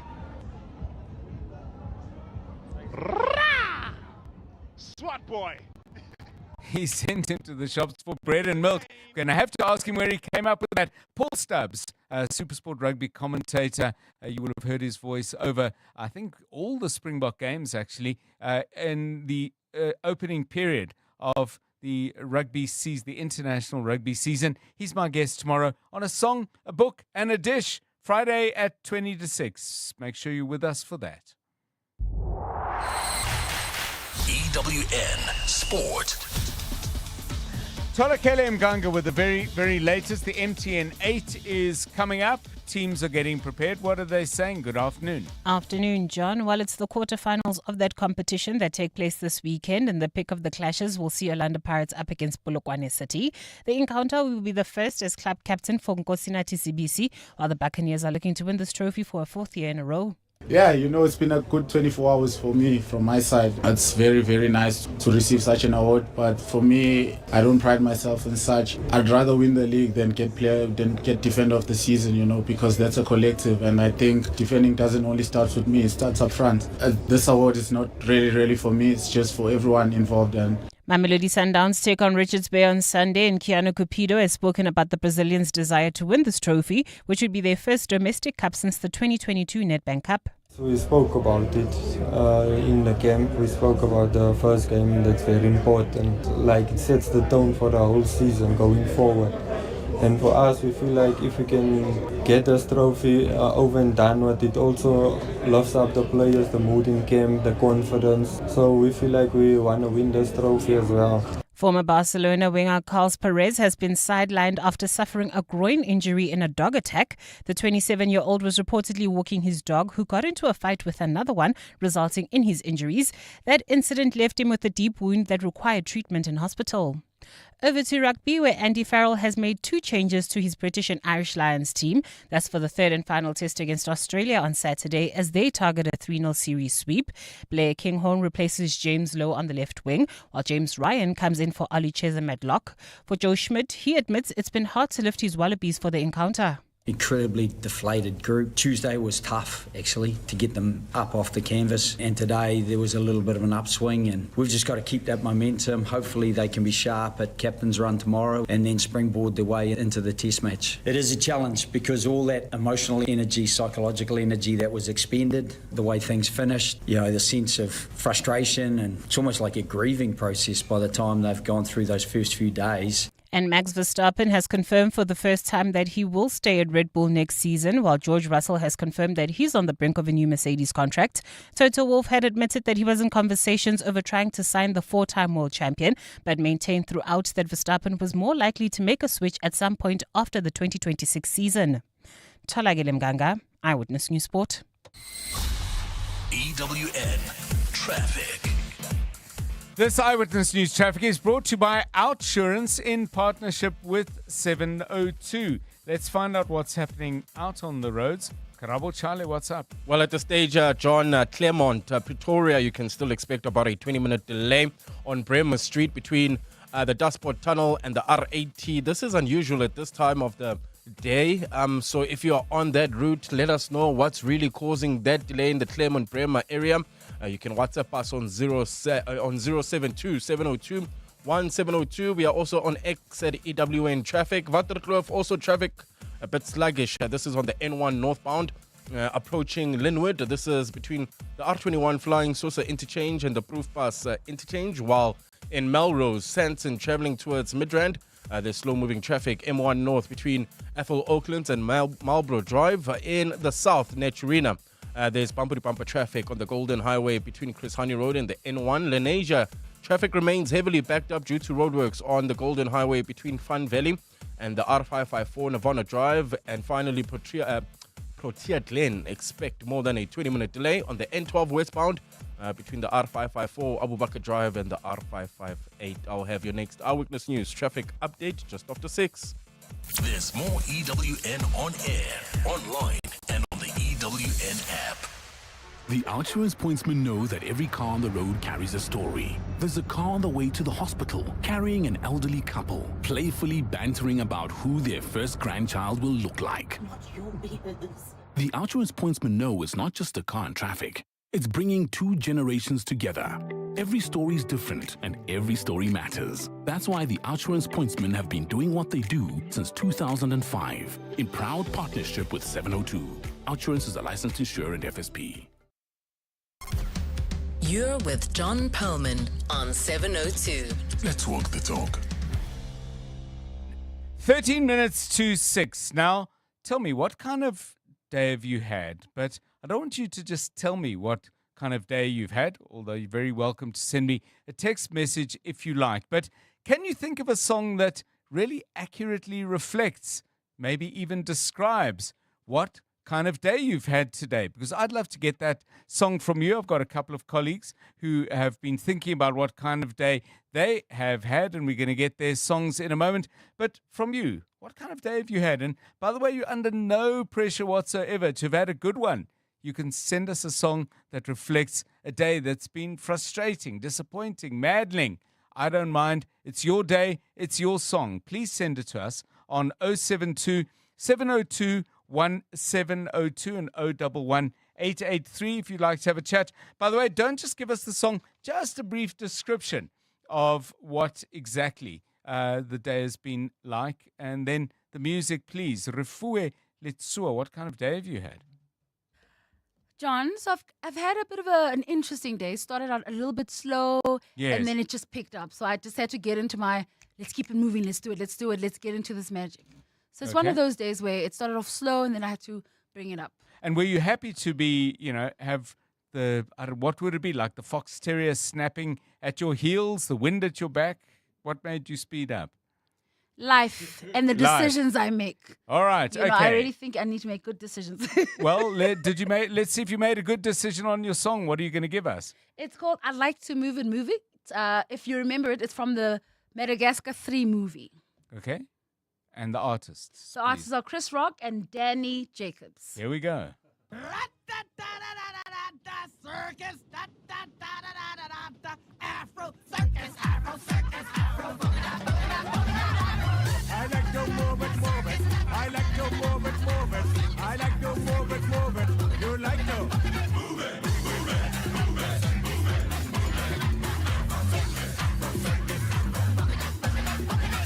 Moving your nice and energetic, moving your nice broad face and a nice hip, hip, hip. Woman, you're nice and energetic. Fix you on the ocean that the be tight and woman, a nice broad face and a nice hip. Make man flip and bust them lip. Woman, you're nice and energetic. Fix you on the ocean that the be tight and whoa! I like to move it, move it. I like to move it, move it. I like to move it, move it. Yes!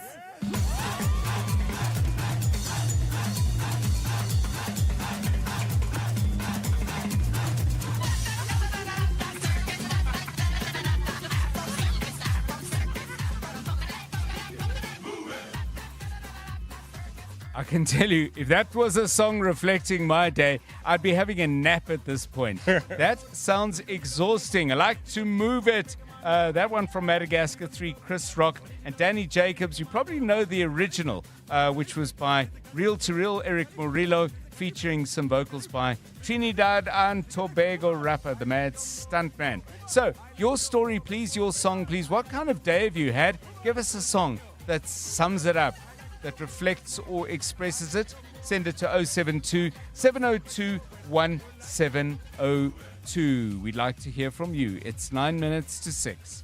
702 Afternoons. With Relebogile Mabotja, 1 to 3 p.m. If there are parts of you that are not so savory, but you want to break out of it, you no longer want to be, well, I'm a Virgo, what would you advise that person do? Obviously, always depends on the amount of money you have to spend, Of course. So, astrology, if you go to somebody like myself that has researched this for longer than what I've studied psychology or schooling of any kind, then this person can help you. But it's such a vast field, astrology, that somebody really has to look at your chart, because actually all the star signs play a role in your personality. It depends on which house it's in. And Creole. 702 Afternoons. With Relebogile Mabotja. Let's walk the talk. So we did a thing. A full commitment kind of thing. We've partnered with Sixt to bring worldwide to your doorstep. So, you see how that's a serious thing. Because that's what you deserve. We know you're the GOAT. So, premium it is. Premium service, premium vehicles, premium you, premium us. Sani Sixt is all about adding extra to ordinary. Extra reach, extra countries, so you can be extra premium worldwide. Be the greatest of all time and rent Sony Sixt. Food Lovers Market is bringing you unbeatable deals this winter carnival. Save big on one 7 kg potato pocket and one 3 kg onion bag for 99 Rand per combo. Buy 3 1 kg tomato thrift packs for 50 Rand. 5 creamy avocados for 50 Rand. And 3 200 gram white button mushroom punnets for just 50 Rand. Valid until 3 August. Only at Food Lovers Market. Winter Carnival now on. Elevate your flying experience with Lift Premium. Enjoy even more space, comfort, and convenience with priority boarding, extra baggage allowance, and complimentary lounge access. Visit lift.co.za today.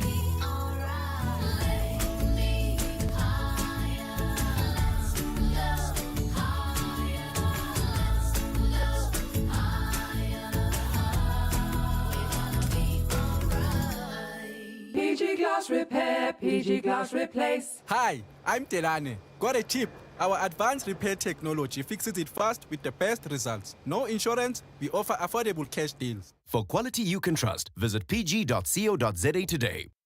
702. WhatsApp John on 072 702 1702.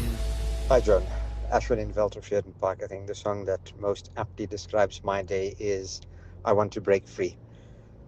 Work just gets to you. It's this heavy cement block that just weighs you down sometimes.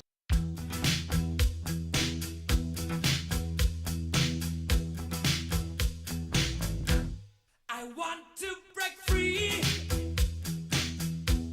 I want to break free. I want to break free from your lies. You're so self-satisfied. I don't need you.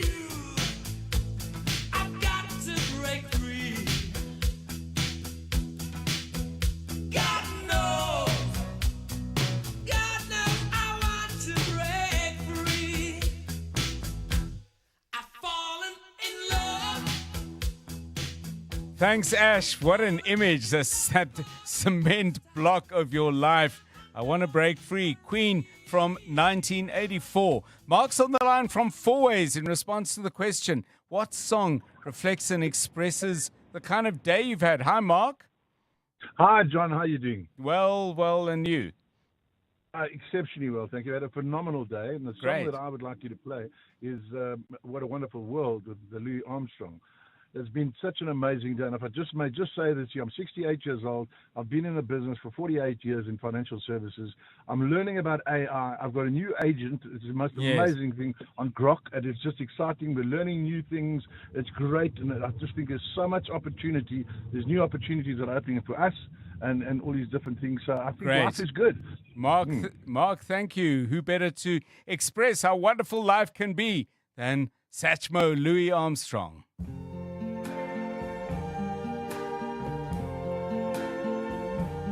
I see trees of green, red roses too. I see them bloom for me and you. And I think to myself, what a wonderful world.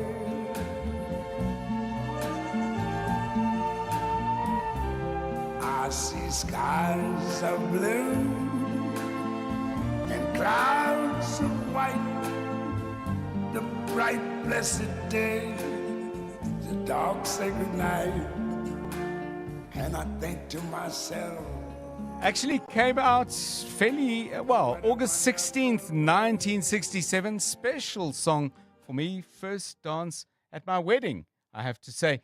Okay, now, what else have we got? A lot of people are suggesting things. Liz says, please don't read out my name, but my song is Let It Go from Frozen. I am an exhausted social worker wishing I could ban certain parents from ever having children. Please tell your listeners to support the Teddy Bear Clinic for abused children. Their staff should be sainted. This from Jill. The Pick and Pay store in Darras Centre, which I've used for 30 years, is closing today. The staff are very sad, and the song that she thinks expresses that is REM, Everybody Hurts Sometime.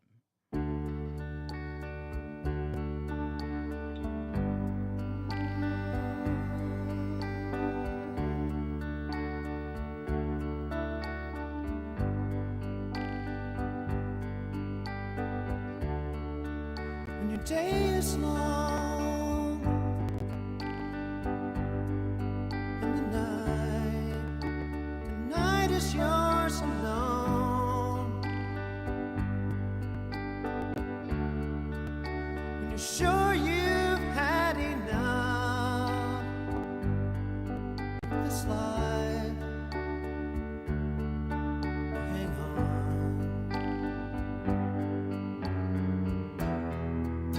Don't let yourself go.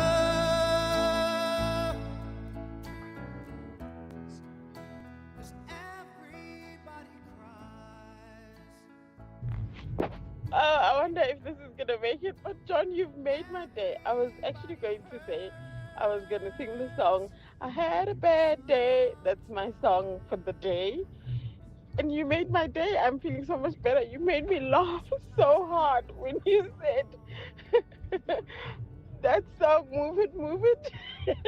You would have been nothing. This is so classic. Thank you for making my day. Yeah, listen, it's rough out there. Linda Lani says, I've been having a horrible day in life. I'm a female Uber driver. I'm just not making enough money to even take my son to school, let alone cover my car installments. My song, Long Day by Amy Winehouse. And speaking of Amy, another Amy closes us off with this song about the day. Dolly Parton, you know it, 9 to 5.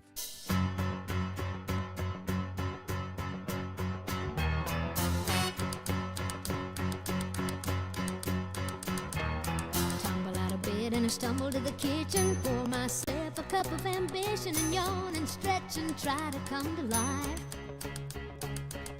Jump in the shower and the blood starts pumping. Out on the streets, the traffic starts jumping with folks like me on the job from 9 to 5. Working 9 to 5. Well, we are not 9 to 5, we're 3 to 6, but we've loved having you for those 3 hours. Hope you'll join us at the same time again tomorrow. Great radio ahead on 7:02. The Money Show is next. I'm John Perlman. Good night. And now, The Money Show. With Stephen Grootes, live on 92.7 and 106 FM. Streaming on the Prime Media Plus app. And DSTV channel 856. The Money Show with Stephen Grootes is brought to you by Absa CIB, honoured as the best bank for ESG in Africa and South Africa by Euro Money Awards for Excellence 2025. Good evening on your Money Show tonight. Mpho Molapiani and Azar Jamin on the Reserve Bank's inflation target surprise. As it says, it'll try to keep inflation at just 3%. Park Stow says we're in the same boat as dozens of other countries as we all await Trump's tariff announcement. SAB CEO on how Corona and Stella are helping them to lift the number of beers being sunk. And as AI starts to take over the world, how governments may be looking for more backdoors into your data. All of that to come. But first, the very latest Eyewitness News. Good evening, I'm Maki Malapo. The Reserve Bank revised its inflation target down to 3% on the lower end of its inflation target band of 3 and 6%. The unexpected decision was taken during the MPC's fourth meeting this week to deliberate on the policy rates. After dropping the repo rate by 25 basis points to 7%, the MPC has now also adopted a new target. Nugukanya Mtambo has the details. While a case for a lower inflation target has been made for a few... The details. While a case for a lower inflation target